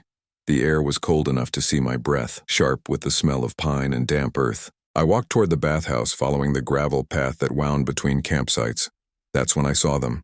Footprints in the dirt beside the path. Fresh prints, the edges still sharp and undisturbed by wind or animals. Boot prints, size 11, with a distinctive wear pattern on the right heel, exactly like my hiking boots. I looked down at my feet. I was wearing camp shoes, the slip-on moccasins I'd brought for late-night bathroom runs. The prints led off the main path into the woods toward one of the trailheads. I followed them for maybe 30 feet, my curiosity overriding the small voice in my head saying, this was stupid. The prints were clear in the soft earth, meandering between trees with no particular destination in sight. Then they stopped. Not faded away, not obscured by rocks or roots, just stopped, mid-stride, as if whoever made them had simply ceased to exist. I stood there in the growing light, staring at the final print, a perfect impression of my boot, the laces pattern visible in the instep, the worn heel unmistakable. I turned in a slow circle, looking for any explanation. Had someone carried something away from this spot? Were there animal tracks overlaying the human ones? Nothing. Just that final print, and then undisturbed forest floor. Weird, I muttered, and went back to the RV. I didn't mention it to Marcus or Vanessa. Looking back, I'm not sure why. Maybe I was embarrassed. Maybe some part of me already knew that acknowledging it would make it real, would open a door I wouldn't be able to close. We spent the morning hiking the Butterfield Nature Trail, a relatively easy 3-mile loop that wound through the park's distinctive boulder fields and up to a scenic overlook. Vanessa kept stopping to take photos, her professional eye finding compositions in the twisted trees and moss-covered stone. Marcus narrated facts from the guidebook, enthusiastic as always, his voice echoing off the rock faces. I couldn't shake the feeling that we were being watched. It was subtle at first, just an itch between my shoulder blades, the sense of eyes on the back of my neck. I'd turned quickly, scanning the forest, but there was never anything there, just trees and shadows and the distant calls of crows. You okay? Vanessa asked during one of our water breaks. You're jumpy, just not used to the quiet, I said. It wasn't entirely a lie. After years of city living, the dense silence of the forest was oppressive. Every snapped twig sounded like a gunshot. Every rustle of leaves suggested something moving just out of sight. We got back to the RV around 3. Marcus suggested we drive to the nearby town for supplies and maybe dinner at a local restaurant, give ourselves a break from camp cooking. Vanessa and I agreed, grateful for the excuse to be around other people, even if I couldn't articulate why I suddenly craved civilization. The town of West Fork was small but charming, the kind of place where everyone seemed to know everyone else. We ate at a diner called the Ozark Cafe where the waitress called us Han, and the coffee came in chipped mugs. The normalcy of it was comforting. On the way back, as Marcus navigated the winding park roads in the gathering dusk, I saw something that made my stomach drop, a figure standing beside the road, maybe 50 yards ahead, just standing there, motionless, facing the forest. As our headlights swept over it, I caught a glimpse of the back of its head, the set of its shoulders. It was wearing my jacket, the gray Columbia fleece with the torn pocket. I was wearing that same jacket. "Did you see that?" I asked, my voice tight. "See what?" Marcus was focused on the road, taking the curves carefully in the oversized RV. There was someone. I twisted in my seat, looking back, but the figure was gone. Just empty road and darkness pressing in from all sides. "Probably a ranger," Vanessa said from the dinette behind me. "Or another camper." I didn't respond. My hands were shaking. That night I couldn't sleep. I lay on the narrow couch listening to the sounds of the RV settling, the soft creaks and pops of cooling metal and expanding wood. Around midnight, I heard footsteps outside. Not animal footsteps, human footsteps, deliberately placed, circling the RV. Boot heels on gravel, steady and purposeful. I held my breath, straining to hear. The footsteps made a complete circuit of the vehicle, then stopped directly outside the door. I could see the shadow of someone standing there, blocking the faint moonlight that came through the small window. Then softly, a knock. 3 deliberate raps. I didn't move. Didn't breathe. The knock came again, same rhythm, same force. "Joe?" Marcus's sleepy voice from above. "Someone at the door?" The shadow shifted, then moved away. I heard the footsteps receding, growing fainter, heading toward the woods. "Probably just a ranger checking on things," I said, my voice sounding false even to my own ears. "Go back to sleep." But I didn't sleep. I lay there until dawn, watching that door, waiting for the knock to come again. The third day started with rain. Not a gentle rain, but a cold, driving downpour that turned the campground into a maze of puddles and running water. We stayed inside the RV, playing cards and trying not to get on each other's nerves in the confined space. Around noon, the rain slackened to a drizzle. Vanessa, restless from being cooped up, suggested we take a short hike anyway. "Just to that overlook Marcus keeps talking about," she said. "Devil's Den Trail. It's only 2 miles round trip." Marcus checked his weather app. "Supposed to clear up this afternoon, could be nice." I wanted to say no. Everything in me was screaming to stay in the RV, to pack up and leave, to get as far from this place as possible, but I couldn't explain why without sounding insane, and I was already starting to question my own sanity. "Sure," I heard myself say. "Let's go."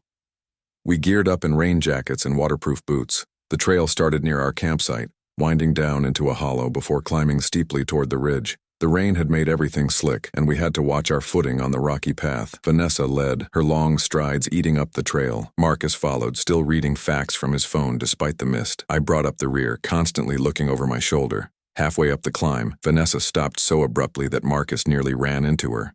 "What the hell?" she said softly. I pushed past Marcus to see what she was staring at. There, in the middle of the trail, was a perfect circle of rocks. Not natural, deliberately placed, each stone about the size of a fist, arranged with geometric precision, and inside the circle, scratched into the mud, were 3 names: Joseph, Marcus, Vanessa. "Okay," Marcus said, his voice trying for light but landing somewhere near terrified. "That's not funny. Did you guys—" "No," Vanessa and I said simultaneously. We stood there, rain dripping off our hoods, staring at our names. The scratches in the mud were fresh, the edges still sharp.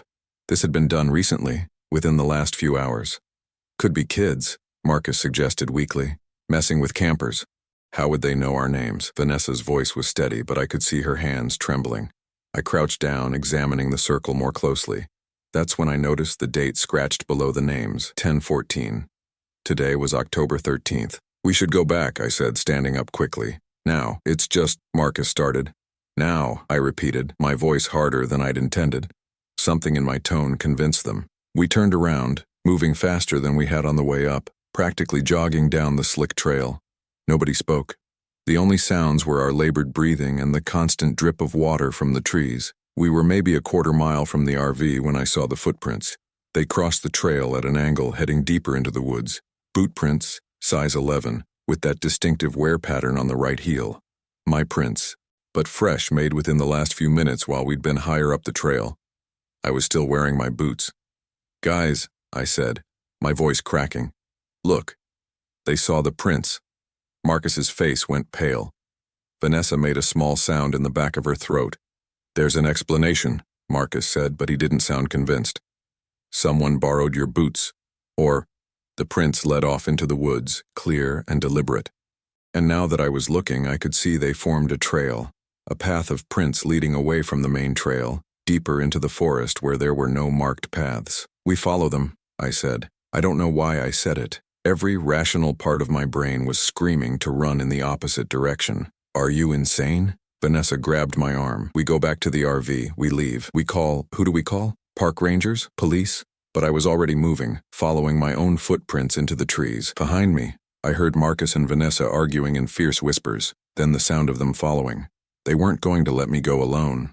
The prince led us on a winding route through increasingly dense forest.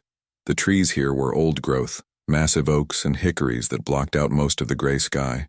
The forest floor was a carpet of wet leaves muffling our footsteps. The prince never faltered, never veered. Whoever, or whatever, had made them knew exactly where they were going. After maybe 20 minutes of hiking, the trees opened up into a small clearing, and there in the center was something that made my blood freeze. A tent. A small two-person camping tent, the kind you could buy at any outdoor store. The rainfly was pulled tight, the door zipped shut. It looked perfectly normal except for one detail. It was my tent. The same brand, the same color, with the same repair patch on the left side where I'd caught it on a branch during a camping trip 5 years ago. The same tent that was currently packed in its stuff sack in the storage compartment under the RV. "Joe," Marcus said softly, "please tell me that's not—" "It is," I said. The footprints led directly to the tent, then stopped at the door. We stood there, the three of us, staring at this impossible thing. The rain had stopped completely now, and in the sudden silence, I could hear something from inside the tent, breathing. Slow, steady breathing, like someone sleeping. "We should go," Vanessa whispered. "Right now. We should run." But I was moving toward the tent. I couldn't help myself. Some fundamental part of me needed to know what was inside, needed to understand what was happening. "Joe, don't," Marcus hissed, but he didn't try to stop me. I reached for the zipper on the tent door. The breathing inside continued, undisturbed. My hand was shaking so badly I could barely grip the zipper pull. I pulled it down in one quick motion and threw open the flap. The tent was empty, no sleeping bag, no gear, nothing but bare ground and leaves. But the breathing continued, sourceless, coming from everywhere and nowhere at once. I stumbled backward, and that's when I saw the other thing. On the ground, just inside the tent, was a small notebook, the kind I carried in my pocket for jotting down thoughts and reminders. I patted my jacket pocket.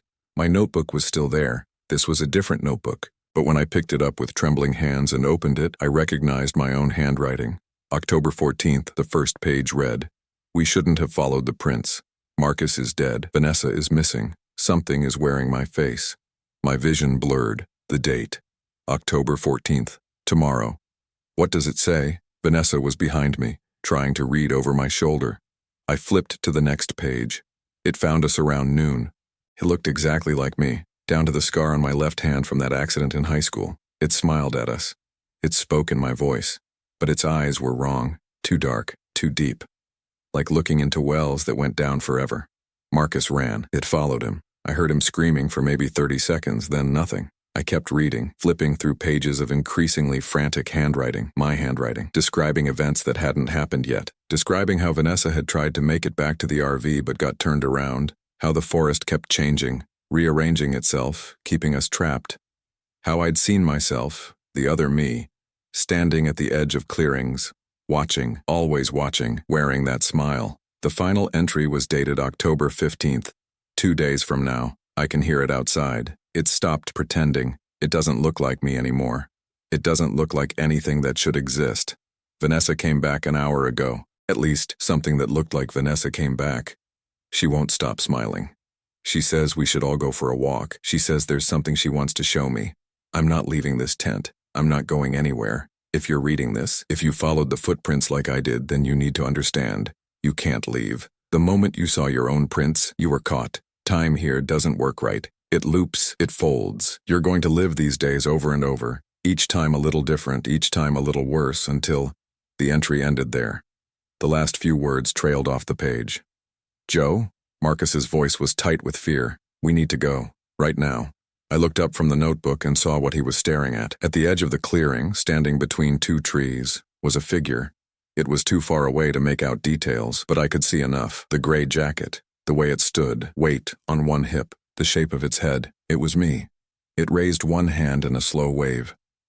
We ran. I don't remember much about the run back, just branches whipping at my face, the burning in my lungs, the constant terror that I would look back and see myself gaining on us. Marcus was in the lead, his longer legs giving him an advantage on the rough terrain. Vanessa and I stayed close together, neither of us wanting to be last. We burst out of the tree line and into the campground, and I could have wept with relief at the sight of the RV. Marcus fumbled with his keys, dropping them twice before managing to unlock the door. We piled inside, and he slammed it shut behind us, throwing the deadbolt. For a long moment we just stood there, gasping for breath. "What the fuck was that?" Vanessa finally said. "What the actual fuck was that?" "We're leaving," Marcus said. He was already moving toward the driver's seat. "Right now. We pack up and we go." "Wait," I said. "We need to think about this." "Think about what?" "There's something out there that looks like you, that knows our names, that apparently kills us tomorrow." Marcus's voice was rising toward hysteria. "What is there to think about?" I held up the notebook. "This is a warning, from me. From a version of me that already lived through tomorrow. If we leave now, we might just be following the same path. We might end up right back here." "That's insane," Vanessa said, but she didn't sound certain. "Is it?" I opened the notebook again, reading aloud. "You can't leave. The moment you saw your own prints, you were caught. Time here doesn't work right. It loops." "So what do you suggest?" Marcus asked. "We just sit here and wait to die?" "We change the script," I said. "We do something different. We don't follow the pattern that notebook describes." "Like what?" I didn't have an answer. I flipped through the notebook again, reading the terrible entries, trying to find something useful. Most of it was descriptions of being lost, of the forest changing, of seeing myself over and over. But one entry caught my attention. The caves. That's where it goes during the day. I saw it coming out of the caves at sunset. The Devil's Den caves where they say the gorillas hid. That's where it sleeps. If it sleeps. If it's even alive in any way, we'd understand. "The caves," I said. "We need to go to the caves." "Absolutely not," Marcus said flatly. "Listen to me. If that thing hides in the caves, if that's where it goes, then maybe that's where we can find answers. Maybe that's where we can end this. Or maybe that's where it wants us to go," Vanessa said quietly. "Maybe that's the trap. Maybe you following those footprints to that tent was exactly what it wanted, and now you want to walk right into its home." She had a point, but sitting in the RV waiting for tomorrow felt worse somehow. At least the caves were action, were agency, were something other than passive terror. "I'm going," I said. "You two can stay here. Lock the doors. Don't let anyone in, even if they look like me." "That's reassuring," Marcus muttered. But in the end, they came with me. I think none of us could stand the thought of being alone. The Devil's Den caves were only a short walk from the campground, accessible by a paved path that wound down into a hollow filled with massive boulders. The caves themselves were really just gaps between these boulders, spaces where the huge rocks had fallen and stacked in ways that created rooms and passages. During the Civil War, Confederate guerrillas had used them as hideouts, and before that, Native Americans had taken shelter here. Now as the sun began to set, casting long shadows across the boulder field, the caves looked like open mouths ready to swallow us whole. We stood at the entrance to the largest cave, shining our flashlights into the darkness. The beams seemed to die after just a few feet, swallowed by shadows that felt almost solid. "This is a bad idea," Marcus said. It was maybe the 5th time he'd said it since we'd left the RV. "Noted," I said, and stepped into the cave. The temperature dropped immediately. The air smelled of damp stone and earth and something else, something organic and rotten. Our footsteps echoed strangely, bouncing off the rock walls in patterns that didn't quite match our movements. The cave system was larger than I'd expected. A maze of passages and chambers formed by the tumbled boulders. Some spaces were small enough that we had to crouch to pass through. Others opened into rooms the size of small houses, the ceiling lost in darkness above us. We'd been exploring for maybe 10 minutes when Vanessa grabbed my arm. "Stop," she whispered. "Listen." I held my breath. At first I heard nothing. Then, faintly, from somewhere deeper in the caves, footsteps, boot heels on stone, steady and unhurried, coming toward us. We killed our lights and pressed ourselves against the wall. The footsteps grew closer. In the absolute darkness of the cave, I couldn't see my hand in front of my face, but I could hear the footsteps, could hear them getting closer, could hear. They stopped, right next to us. I could feel a presence in the darkness, standing so close I should be able to feel its body heat, hear its breathing. But there was nothing, just presence, vast and terrible, filling the space around us. Then a voice, my voice. "I've been waiting for you." I turned on my flashlight. There was nothing there. Just empty cave, the beam of my light showing bare rock and shadow. But the voice continued, seeming to come from everywhere at once. Do you understand yet? Do you see what you've become? What are you? I managed to ask, my voice shaking. Laughter. My laughter, but wrong, with too many harmonics, like multiple voices laughing in imperfect synchronization. I'm you, the you that doesn't end, the you that keeps happening, over and over, each time a little different, each time a little worse. This place, Joe, it's a fold in time, a loop. You've been here before. You'll be here again, forever. Bullshit, Marcus said, his voice cracking. That's impossible. Is it? Then explain the notebook. Explain the footprints. Explain how Joseph saw himself standing beside the road wearing the jacket he was wearing. The voice was moving now, circling us in the darkness. Our flashlights couldn't track it, the beams always arriving a second too late, illuminating empty space. The first time you came here, you made it 4 days before the forest took you. The second time, 3. Each iteration, you learn a little more, survive a little less. This is your 57th time, Joseph. The 57th loop. And you never make it past October 15th. Why? I asked. What do you want? Want? I don't want anything. I'm not a creature with desires. I'm a consequence. You opened something when you came here, when you first stepped into these caves during your first loop. You opened a door in time, and you've been falling through it ever since. How do we close it? Vanessa asked. How do we stop the loop? Silence. For a long moment, just the drip of water somewhere in the darkness. Then, you can't. That's the beautiful horror of it. Every decision you make, every choice, just leads you back here, to me, to this conversation, to the moment when you realize you're trapped.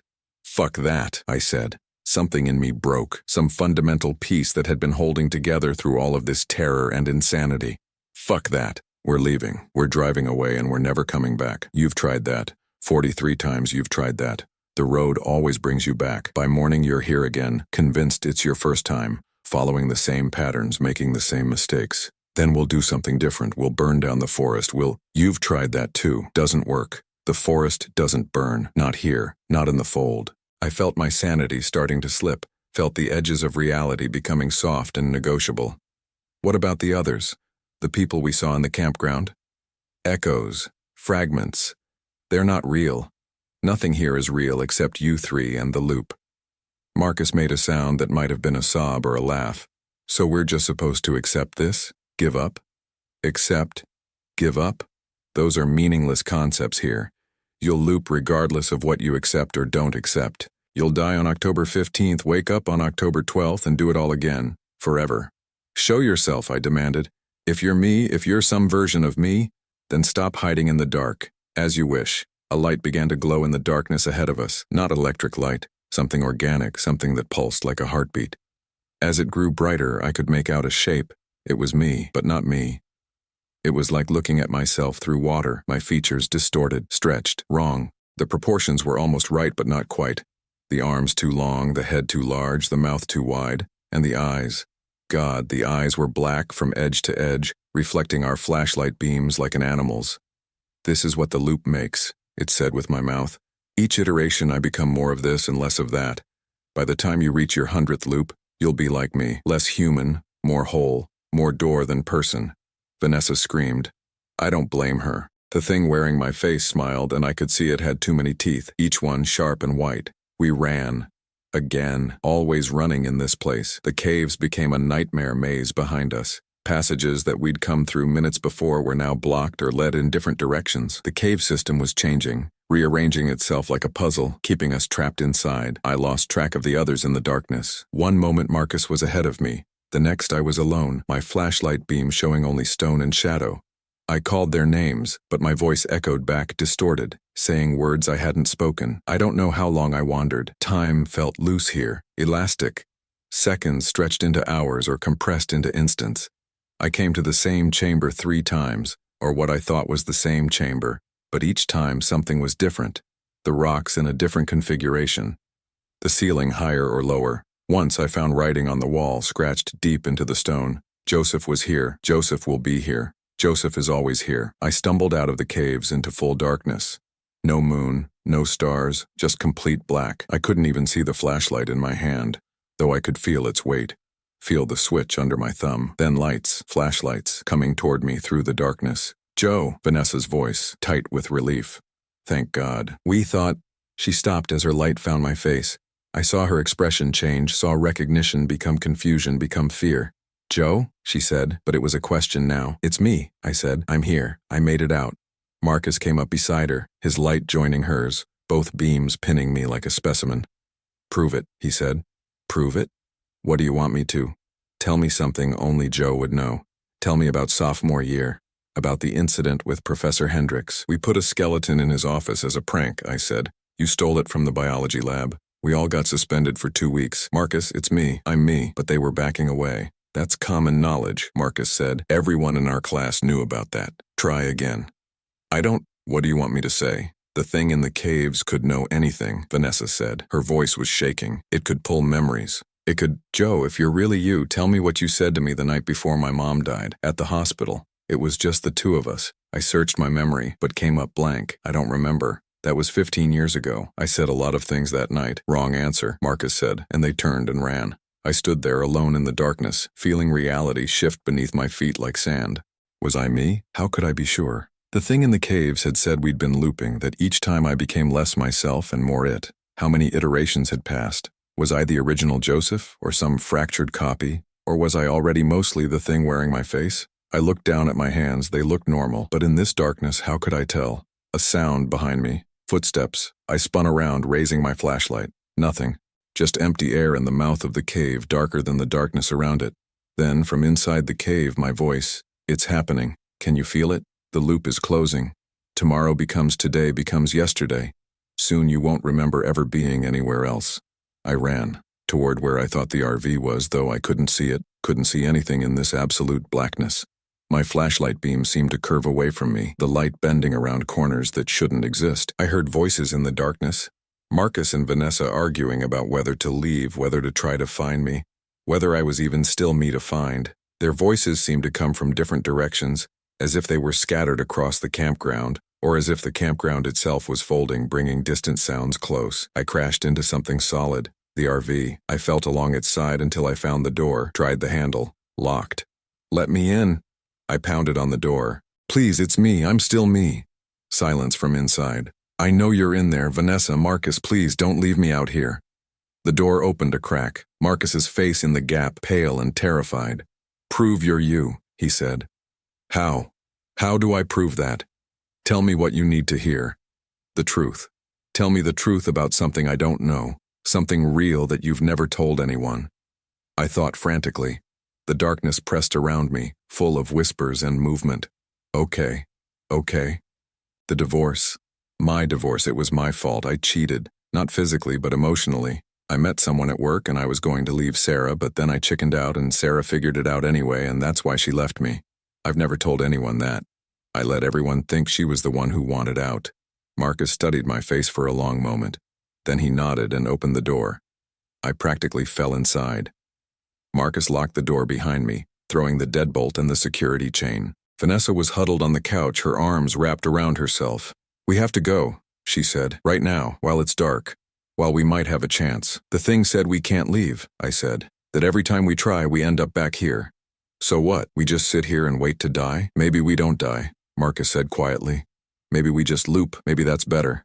"Better? Better than what? Than trying?" They argued while I went to the window, looking out into the darkness. And in that darkness I saw movement, shapes coming toward the RV. Multiple shapes, all moving with the same gait, the same slight limp in the right leg that I'd developed after a soccer injury in high school. "They're here," I said. Marcus and Vanessa joined me at the window. We watched as the shapes emerged from the darkness into the faint light from the RV. 5 of them, 10, 20, all of me, all wearing my clothes, my face, my body, but each one slightly wrong, slightly distorted like copies of copies.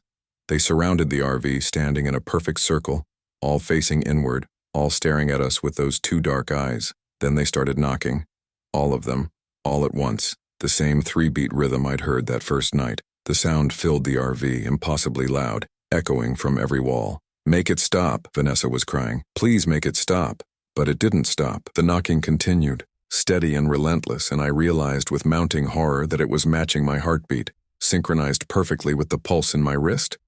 Marcus tried to start the engine. It turned over but wouldn't catch. He tried again, and again. The battery was starting to weaken. "We can't stay here," he said. "We're sitting ducks." "We can't go out there," Vanessa said. "Look at them." The things outside had started moving now, circling the RV, still knocking, still staring. And as they moved, they began to change, their features shifting, morphing. Some became Marcus, some became Vanessa.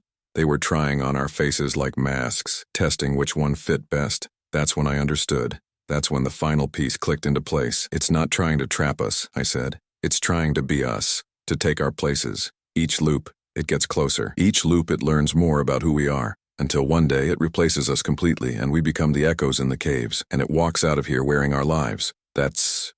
Marcus trailed off. He couldn't find a word for what that was. The knocking stopped. All at once, perfect silence. The things outside stood motionless, staring at us. Then, in perfect unison, they smiled, and the RV began to sink, not into the ground, into something else. I could feel it, a terrible pulling sensation, like we were being drawn through the fabric of reality itself. The walls of the RV became translucent, and through them I could see layers of time stacked like sheets of glass. In one layer, we were having this conversation. In another, we were just arriving at the campsite. In another, we were already dead, our bodies arranged in that circle of stones on the trail. It's the fold, I said. We're at the center of it. This is where the loop resets. How do we stop it? Marcus was gripping the steering wheel so hard his knuckles were white. I don't think we can, I said. I think we just have to ride it out. The RV lurched. Reality rippled. For a moment I was standing outside, looking at myself through the window. For another moment I was in the caves, watching myself emerge into the darkness. I was everywhere and everywhen at once, experiencing all versions of myself simultaneously. Then it snapped back. We were in the RV. It was morning. Bright sunlight streamed through the windows, and sitting at the dinette table drinking coffee was another me. Good morning, it said cheerfully. Sleep well?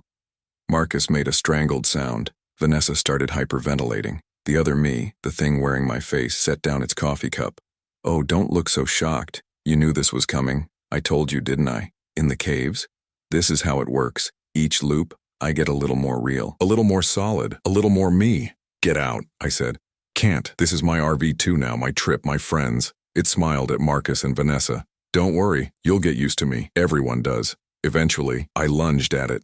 My hands passed through it like smoke. It laughed. Not quite solid yet. Maybe next loop, or the one after. But soon, Joe. Soon I'll be real enough to touch, and you'll be the ghost. We spent that day in a fugue state trying to maintain sanity while the thing wearing my face shadowed our every move. It couldn't interact with the physical world yet. Cups didn't clink when it touched them. Doors didn't close when it passed through. But it was there, always there, a constant presence. Marcus tried to leave in the afternoon. He got in the RV, started it up, and drove. We made it maybe 5 miles before the road started to loop. The same scenic overlook passed 3 times, then 4, then 5. Eventually, Marcus pulled over, his face gray with exhaustion, and turned the RV around. We were back at the campsite in 10 minutes. The thing was waiting for us, sitting in my camping chair, reading my book. Told you, it said. Night fell. We sat in the RV, none of us speaking. What was there to say? Around midnight, Vanessa broke the silence. The notebook, she said. It ended on October 15th. Tomorrow. If we can just survive tomorrow, then we loop back to October 12th, I finished, and do it all again. But maybe we'll remember something. Maybe each loop we learn a little more. Maybe eventually we find a way out. It was a nice thought. I didn't believe it. The thing, my doppelganger, smiled from the corner where it sat. 57 loops, Joe. How many more before you figure it out? I wanted to ask what there was to figure out, but I was afraid I already knew. October 15th dawned gray and cold. We stayed in the RV. The thing stayed with us. Solid enough now that I could hear its breathing, though it still couldn't quite touch anything. At noon exactly, Marcus died. There was no warning, no violence. He was sitting at the dinette and then he gasped, clutched his chest, and collapsed. Heart attack, my mind supplied numbly, but his heart had been fine. He was 34 and healthy. This wasn't natural. This was the loop, executing its script. Vanessa tried CPR, but I could already tell it was pointless. Marcus was gone. His body stayed where it fell. We couldn't move it. Every time we tried, our hands passed through him as if he wasn't quite real. 2 to go, the thing said, its voice almost sympathetic now. By 3 o'clock, Vanessa was gone too. She went to the bathroom and never came out. I called her name, pounded on the door, no answer. When I finally broke the lock, the bathroom was empty, just gone, as if she'd never existed. I was alone, just me and the thing that was becoming me. Your turn soon, it said, but I think you know that. I did know. I could feel it. A weight in my chest, a certainty. I was going to die today, maybe in an hour, maybe in minutes, and then I'd wake up on October 12th and do it all again. Unless. What if I don't? I said aloud. What if I refuse to loop? The thing tilted its head, curious. How would you do that? I could end it. Right here. Right now. Suicide, you've tried that, Loop 39. You woke up on October 12th with the memory of pulling the trigger, didn't change anything.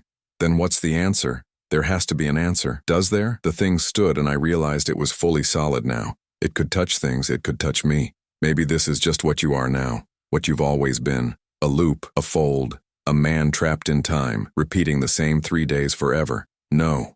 I was backing away toward the door. No, I won't accept that.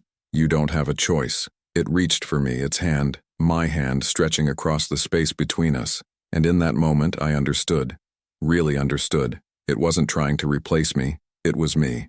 The thing I would become after enough loops, after enough iterations, after my humanity had been worn away by repetition, until all that was left was the loop itself, given form and consciousness. I was looking at my future. I ran, out of the RV, into the woods, no destination in mind, just away, away, away. Behind me, I could hear it following, laughing with my voice. You can't escape yourself, Joe. The forest shifted around me, paths appearing and disappearing, leading me in circles, always bringing me back to the same clearings, the same landmarks. I was caught in the geography of the loop, trapped in its recursive nightmare. I found myself at the caves. Of course, everything led back to the caves. I plunged inside into the darkness, my only thought to hide, to find some corner where the loop couldn't find me. But the caves were different now. The passages had changed, opened up into vast chambers that shouldn't be able to exist underground. And in these chambers I saw them, all of my previous selves, all 56 iterations standing frozen like statues, caught in various poses of terror or confusion or desperation. Some wore clothes I recognized. Some wore clothes that seemed alien from different decades, as if the loop had been running longer than I'd thought. Much longer. How long had I been trapped here? The thing, my future self, appeared behind me. Long enough that you've forgotten when you arrived. Long enough that you've forgotten who you were before the loop. Long enough that the person you used to be is just a character you play during the first few days of each iteration before the truth catches up with you again. That's not true. I remember my life, my divorce, my job, my... Do you? Really? Or are those just stories you tell yourself, constructed from the fragments left behind by earlier iterations? Think, Joe. Really think. What's your job? Specifically, what company do you work for? I opened my mouth to answer and realized I couldn't. The detail wouldn't come. Where did you grow up? What was your mother's name? When is your birthday? Blank. All blank. The information should have been there, should have been automatic, but it was just empty space. You see? You're not a person anymore. You're a loop wearing a person's face. And soon, you'll be like me. Pure loop. Pure repetition. No past, no future, just the eternal present of these 3 days. I fell to my knees. The truth of it crushed me, more terrible than any supernatural horror. I wasn't trapped in a loop. I was the loop. I had been for so long that the distinction between me and it had ceased to exist. Let me show you something, my future self said, and the cave walls became transparent. I could see through them, through layers of reality, through the geological and temporal strata of this place. And there, at the very bottom, the foundation of the loop, a body, my body, broken and still, lying in a crevice between boulders. How long had it been there? Years? Decades? The flesh was gone, just bones now, but I recognized them. The way the left arm was bent, the slight curve to the spine. You died here, my future self said gently. A long time ago. A fall, probably, quick and stupid. But something about this place, something about the caves and the stones and the way time pools in the hollows, it wouldn't let you go. Your dying mind reached out, trying to survive, and it found a crack in time. A fold, and you've been falling through that crack ever since, experiencing the same days over and over, each iteration a little less human, a little more ghost. So what am I? My voice was barely a whisper, a memory, an echo, a thing that forgot it died. I looked at my hands. They were starting to become translucent. It's almost midnight, my future self said. The end of October 15th. Time to reset. Time to become me for a while. To shepherd the next iteration through its cycle. Before I dissolve back into the collective memory of all the loops and a new version of me takes over. Is there any way out? I had to ask. Though I already knew the answer. No, this is what you are now. Forever. The cave began to dissolve. Or maybe I began to dissolve. It was hard to tell the difference. I felt myself stretching, thinning, my consciousness spreading across time like butter scraped over too much bread. And then, I'm waking up on October 12th, in the RV. Marcus is snoring above me. Vanessa is asleep at the dinette. Everything is reset, everything is new, except for the knowledge deep down, in a place I can't quite reach but can't quite forget, that I've done this before, that I'll do it again, that I'm not escaping anything, just falling through the same loop, wearing the same face, following the same script. Today I'll see my footprints on the trail. Tomorrow I'll follow them into the woods. The day after that, I'll watch my friends die. And then I'll become the thing in the caves, shepherding the next version of me through the same horrifying days, forever and ever, without end. I get up. I dress. I step outside into the cold morning air. And there on the path in front of the RV are footprints, my footprints, leading into the woods. I know I'll follow them. I always do. Story 4. I'm Christopher. I'm 34. I dreamed of the Boundary Waters Canoe Area wilderness before I ever came. Night after night for 3 weeks, the same images. Pine trees leaning over black water, a campfire that wouldn't stay lit, and something moving between the trunks that was shaped like a man but moved like smoke. I'd wake up with my heart hammering, sheets soaked through, the smell of wet earth thick in my nostrils, even though I lived in a third-floor apartment in Minneapolis. My therapist said it was stress. My girlfriend Emma said I needed a vacation. My best friend Derek said I was losing it and needed to get laid. Nobody said what I knew in my bones, that the dreams weren't warnings. They were invitations. The RV was Derek's idea. He'd inherited it from his uncle, a 30-foot Winnebago that smelled like cigarettes and old coffee, with a rattling engine and a bathroom that only worked when it felt like it. Emma wasn't thrilled about the trip, but she'd been patient with my night terrors, and Derek promised her that the wilderness would reset my brain, or some other pseudo-psychological bullshit he'd picked up from a podcast. We loaded up on a Thursday morning in mid-September. 3 sleeping bags, enough food for a week, a case of beer, 2 bottles of whiskey, and my notebooks. I'd been keeping dream journals since the nightmares started, filling page after page with sketches and descriptions. Emma thought it was therapeutic. I thought it was evidence. The drive north took 6 hours. Derek played classic rock too loud, and Emma read in the passenger seat while I sat at the small dinette table in back, watching the landscape change through the window. Cities became towns, became gas stations, became nothing. Trees crowded closer to the highway. The sky got bigger, and somewhere around Grand Marais I felt it. A pull, like a string tied around my sternum, drawing me north and west toward the Canadian border, toward the Boundary Waters, toward the place I'd been dreaming about. We pulled into the ranger station at sunset. The woman behind the counter was in her 50s with steel gray hair and a face that looked like it had been carved from the same granite as the landscape. Derek did most of the talking, getting our permits, asking about campsites and weather conditions. I stood back, hands in my pockets, studying a map on the wall. The Boundary Waters stretched out in a tangle of blue lakes and green forest, over 1 million acres of protected wilderness straddling the Minnesota-Canada border. Most people came here to canoe, portaging between pristine lakes where motors weren't allowed. We were going to park the RV at a trailhead and hike into one of the more remote sites. 3 days of peace and quiet, Derek had promised. 3 days to clear my head. The ranger looked at me when she handed over the permits. Really looked, her pale eyes fixing on mine with an intensity that made my skin prickle. "You been here before?" she asked. "No," I said. "First time." "Huh."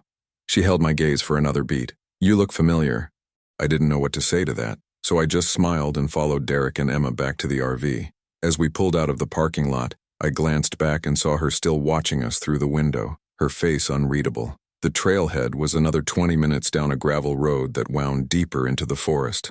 By the time we parked, full dark had fallen, and the trees around us were black pillars against a black sky. Derek wanted to set up camp right there for the night and hike in at first light, but I couldn't shake the feeling that we needed to keep moving. The pull in my chest had gotten stronger, urgent now, almost painful. "Come on, man," Derek said, cracking open a beer. "It's dark. We'll get lost. We have flashlights," I said. "Chris," Emma touched my arm, her hand warm. "What's wrong?"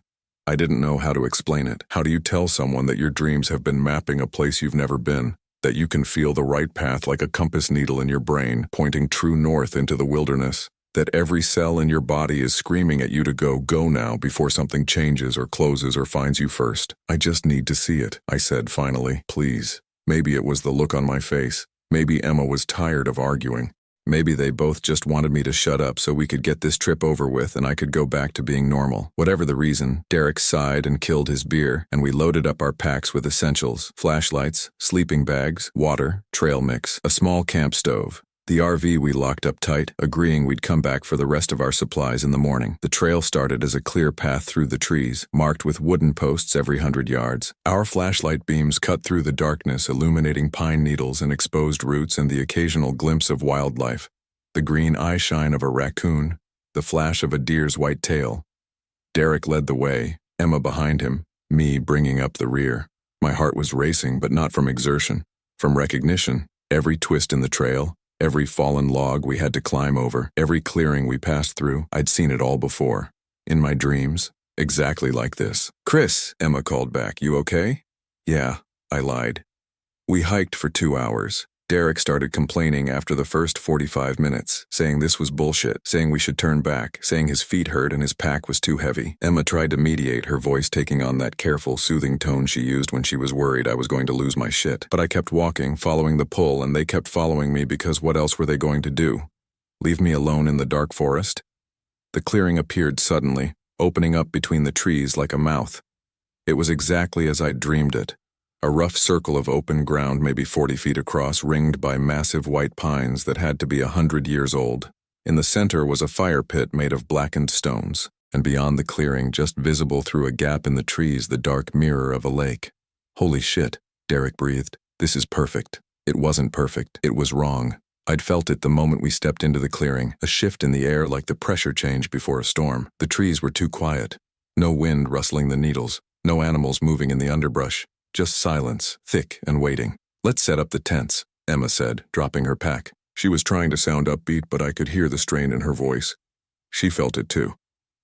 We worked quickly, efficiently, setting up Derek's 2-person tent on one side of the clearing and my and Emma's on the other. Derek tried to start a fire in the pit, but the wood wouldn't catch. Even when he used half a bottle of lighter fluid, the flames would sputter and flare and then die, leaving behind only smoke that didn't rise but pooled in the pit like fog. "Fuck it," Derek said finally.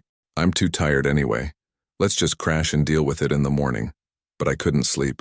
I lay in the tent next to Emma, listening to her breathing even out as she drifted off, and stared at the nylon ceiling.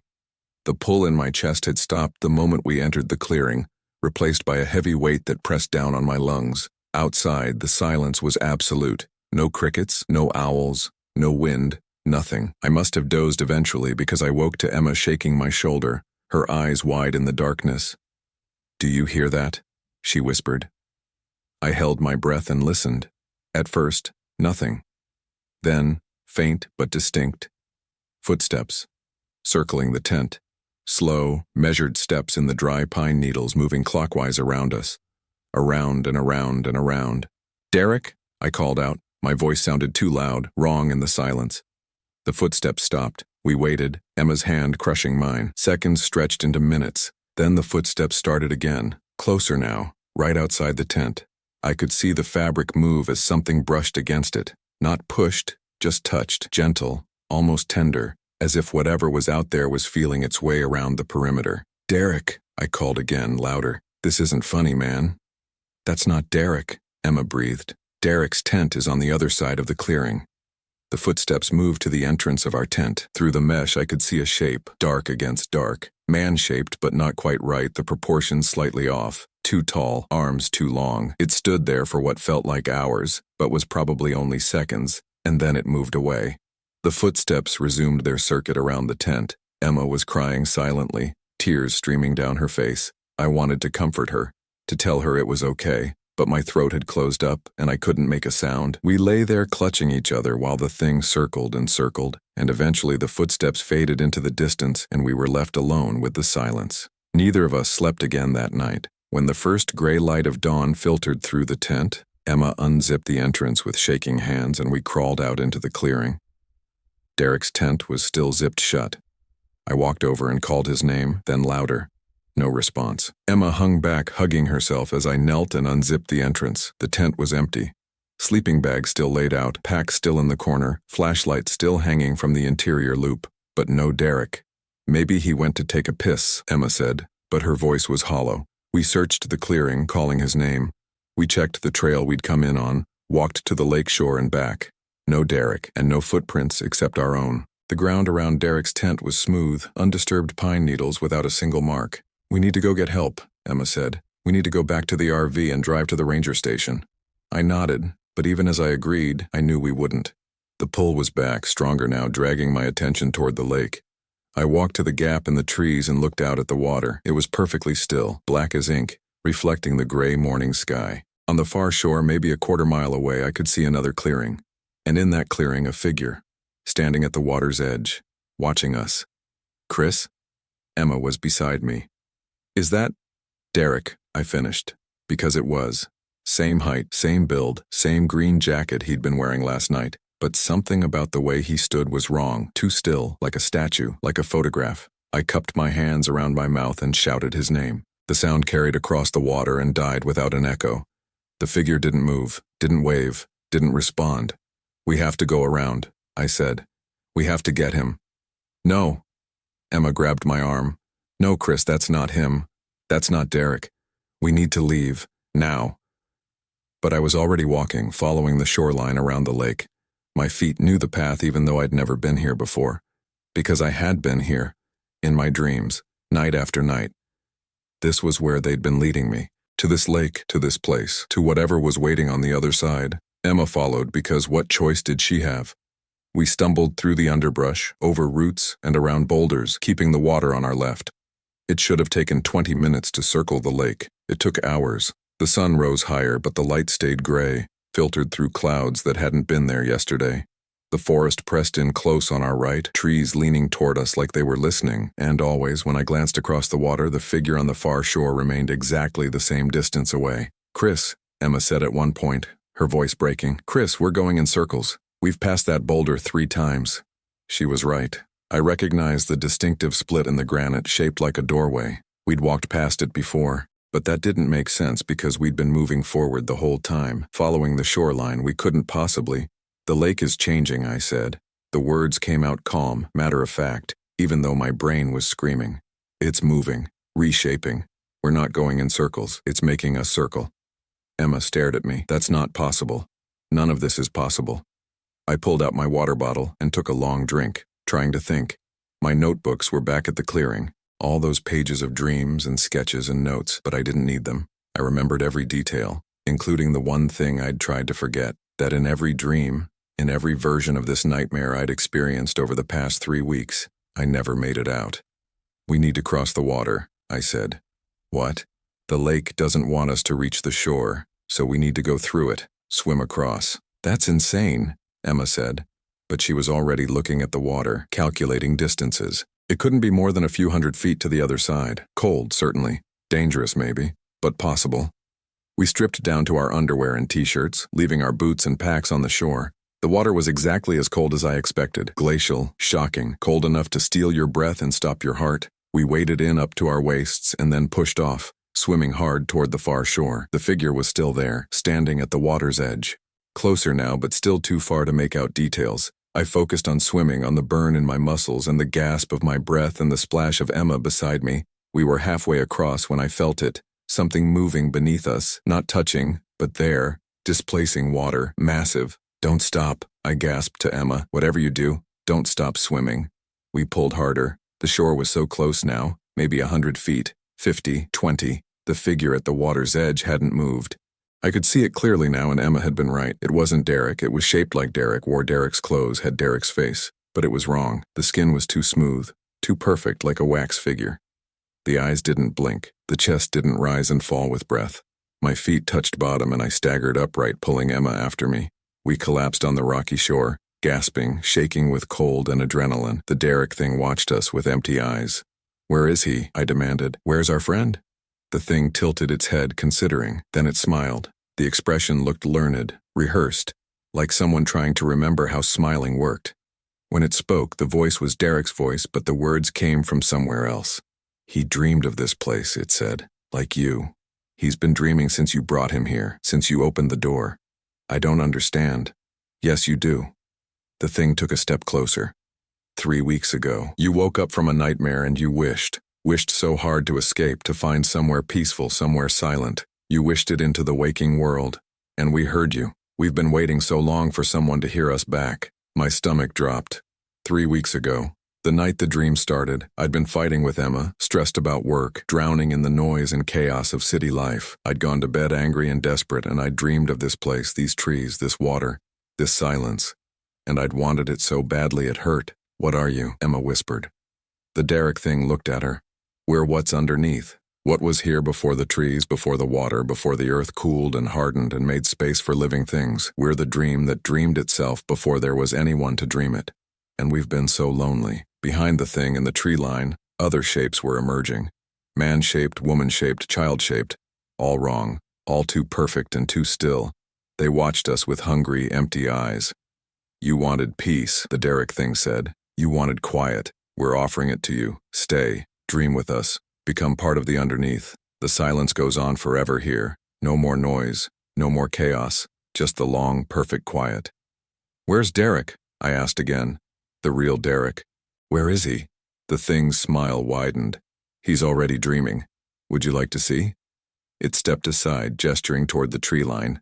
Between the other shapes, I could see a gap in the forest, a path, and at the end of it, just barely visible, a figure hanging in the air between two trees, arms spread. Head tilted back, suspended by nothing I could see, like it was pinned to the sky itself. Emma screamed. I wanted to scream, but nothing came out. Because the figure was Derek, the real Derek, not the perfect copy standing in front of us, and he was still alive. I could see his chest moving, shallow breaths that barely lifted his ribs.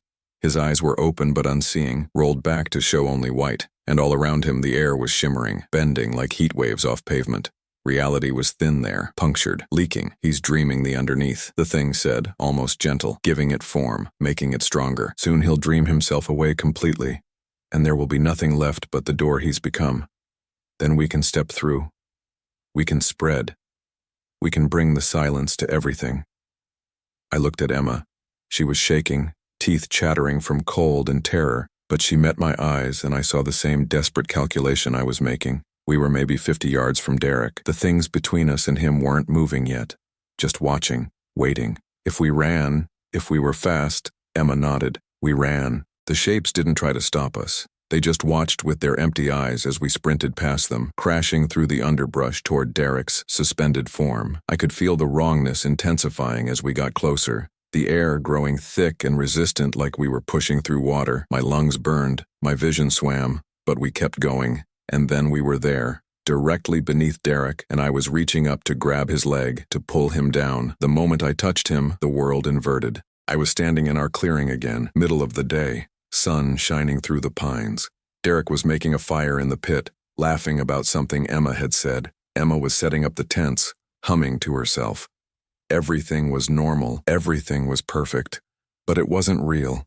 I knew it wasn't real because the trees were leaning the wrong way and the shadows didn't match the sun, and when I tried to speak, no sound came out. I was watching a memory or a possibility or a dream, and I was trapped inside it, unable to move or scream or wake up. Then I felt Emma's hand close around my wrist, in the real world, in the underneath. She was pulling me back, pulling me out of Derek's dream, and I gasped and stumbled and fell to my knees in the wet leaves. Get him down, Emma was screaming. Chris, help me get him down. We pulled on Derek's legs, but it was like pulling on stone. He wouldn't budge. The air around him rippled and warped, and through the distortion I could see other places. Cities I'd never visited, forests that weren't this forest, rooms in houses I'd never entered. All the places Derek had dreamed about in his life, all layered on top of each other, all leaking through. We can't, I said. My voice sounded like it was coming from very far away. He's anchored. He's holding the door open. Then close it, Emma said. You opened it. Close it. I don't know how. You wish this place awake, wish it back to sleep. I looked at her, this woman I loved, standing in the middle of an impossible nightmare with leaves in her hair and terror in her eyes. And I thought, how did I ever think I wanted silence? How did I ever think I wanted peace? The noise and chaos of life, the mess and the fighting and the stress. That was real. That was living. This place, this underneath, this perfect eternal quiet. It was the opposite of life. It was the nothing that came before and would come after and should never ever touch the world in between. I closed my eyes and I wished as hard as I'd wished 3 weeks ago, but in reverse. Wished this place back into dream. Wished the door closed. Wished us home. At first, nothing happened. Then I felt a shudder run through the ground, through the trees, through my bones. The air around Derek stopped shimmering, started to solidify, and the shapes in the forest, the two perfect people, began to scream. It wasn't a sound, not exactly.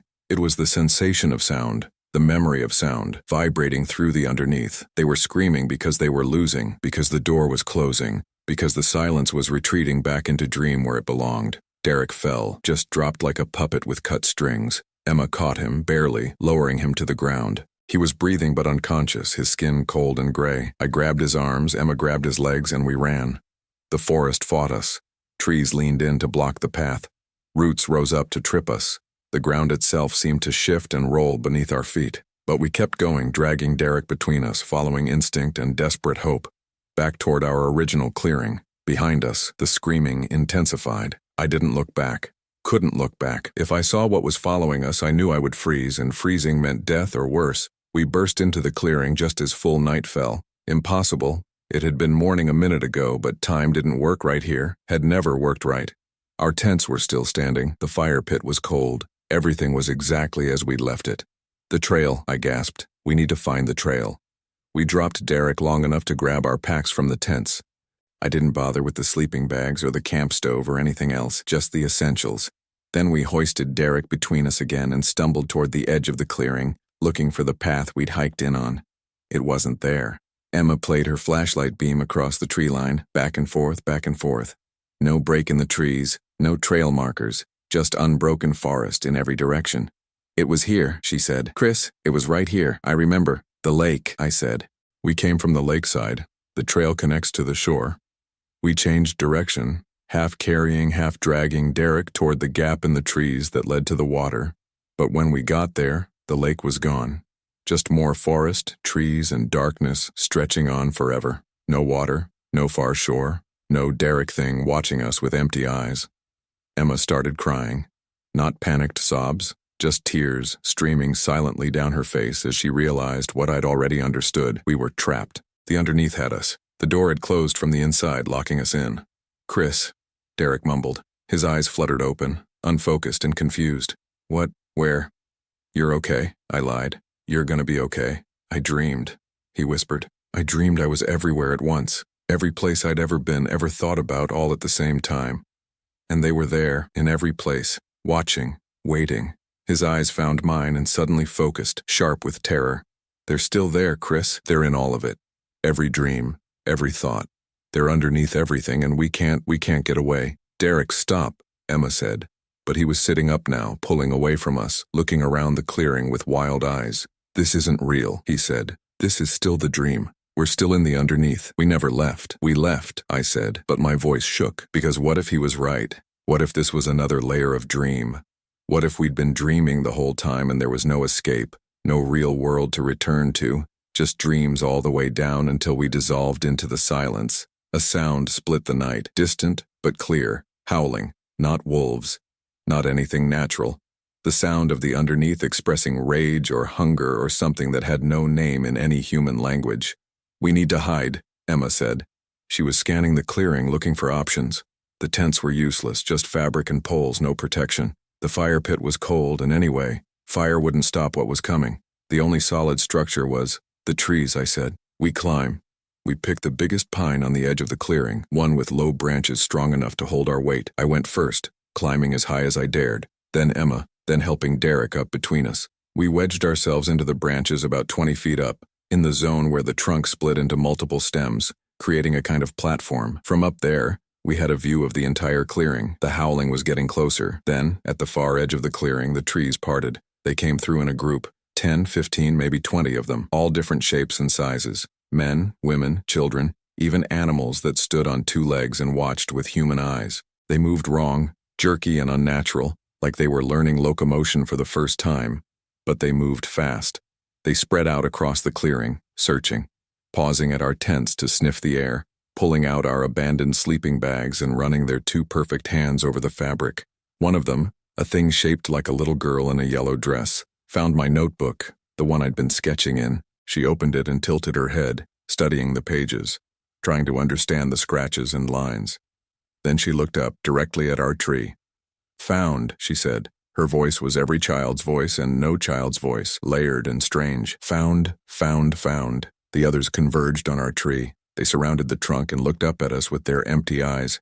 The Derek thing was there, still wearing that learned smile. It reached up and grabbed the lowest branch, started to climb. No, Emma whispered. No, no, no. I kicked. My boot connected with the thing's face, or what passed for a face. It felt like kicking concrete. The thing didn't flinch, didn't react, just kept climbing. Its movements were awkward but relentless. Behind it, the others were starting to climb too. Derek fumbled in his pack and pulled out the bottle of lighter fluid he'd tried to use on the fire, half full. He looked at me, and I saw the understanding in his eyes, the desperate, terrible logic. Fire might not stop them, but it might slow them down.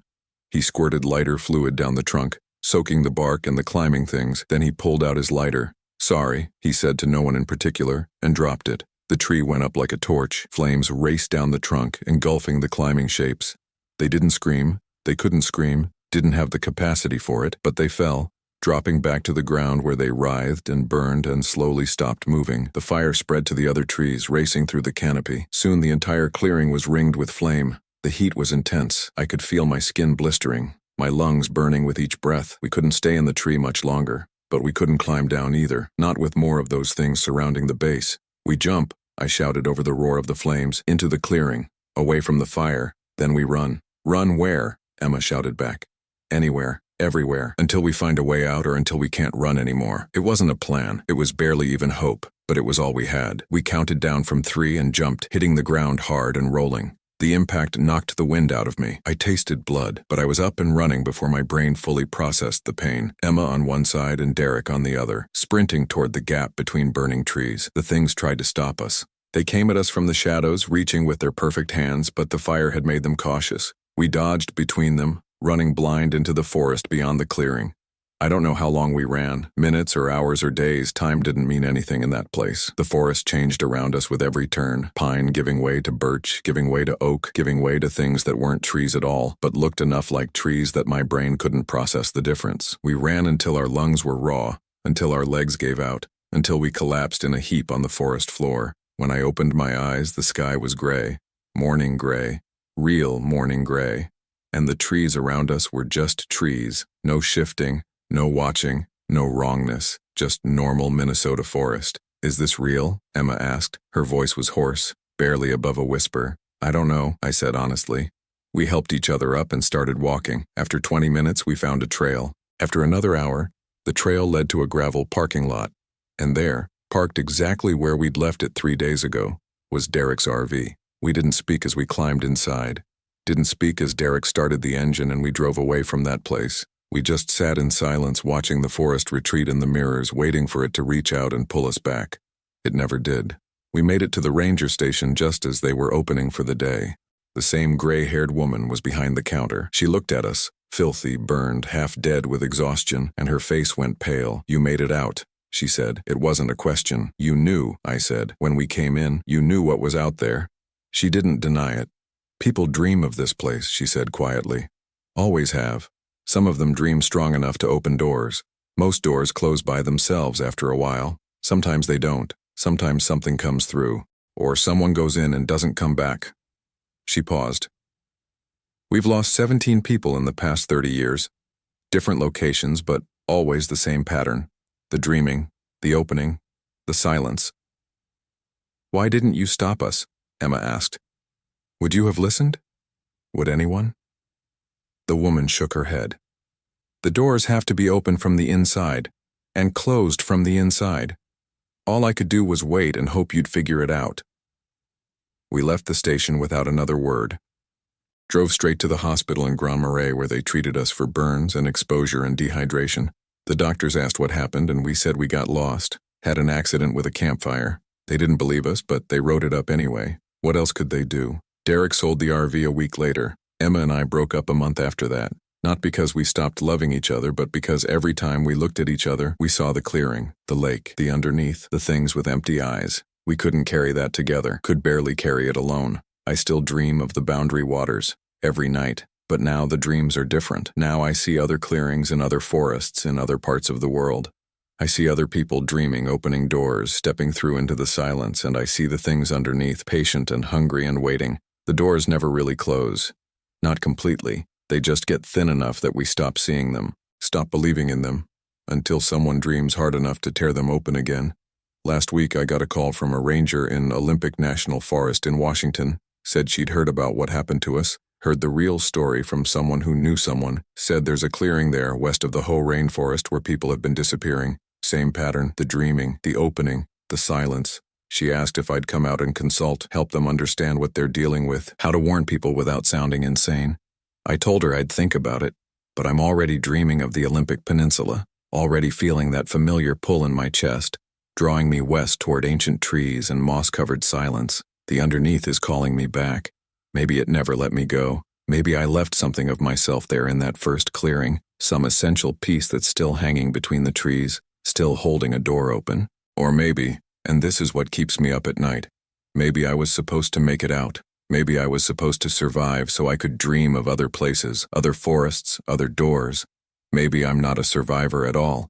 Maybe I'm a vector. The nightmares show me the truth in fragments.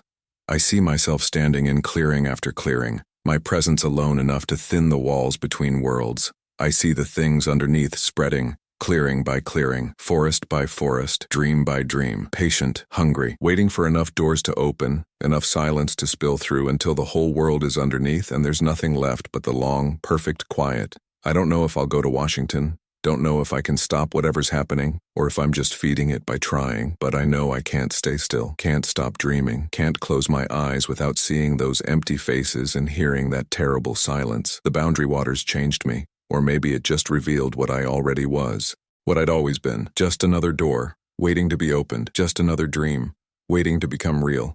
And the underneath is so very, very patient.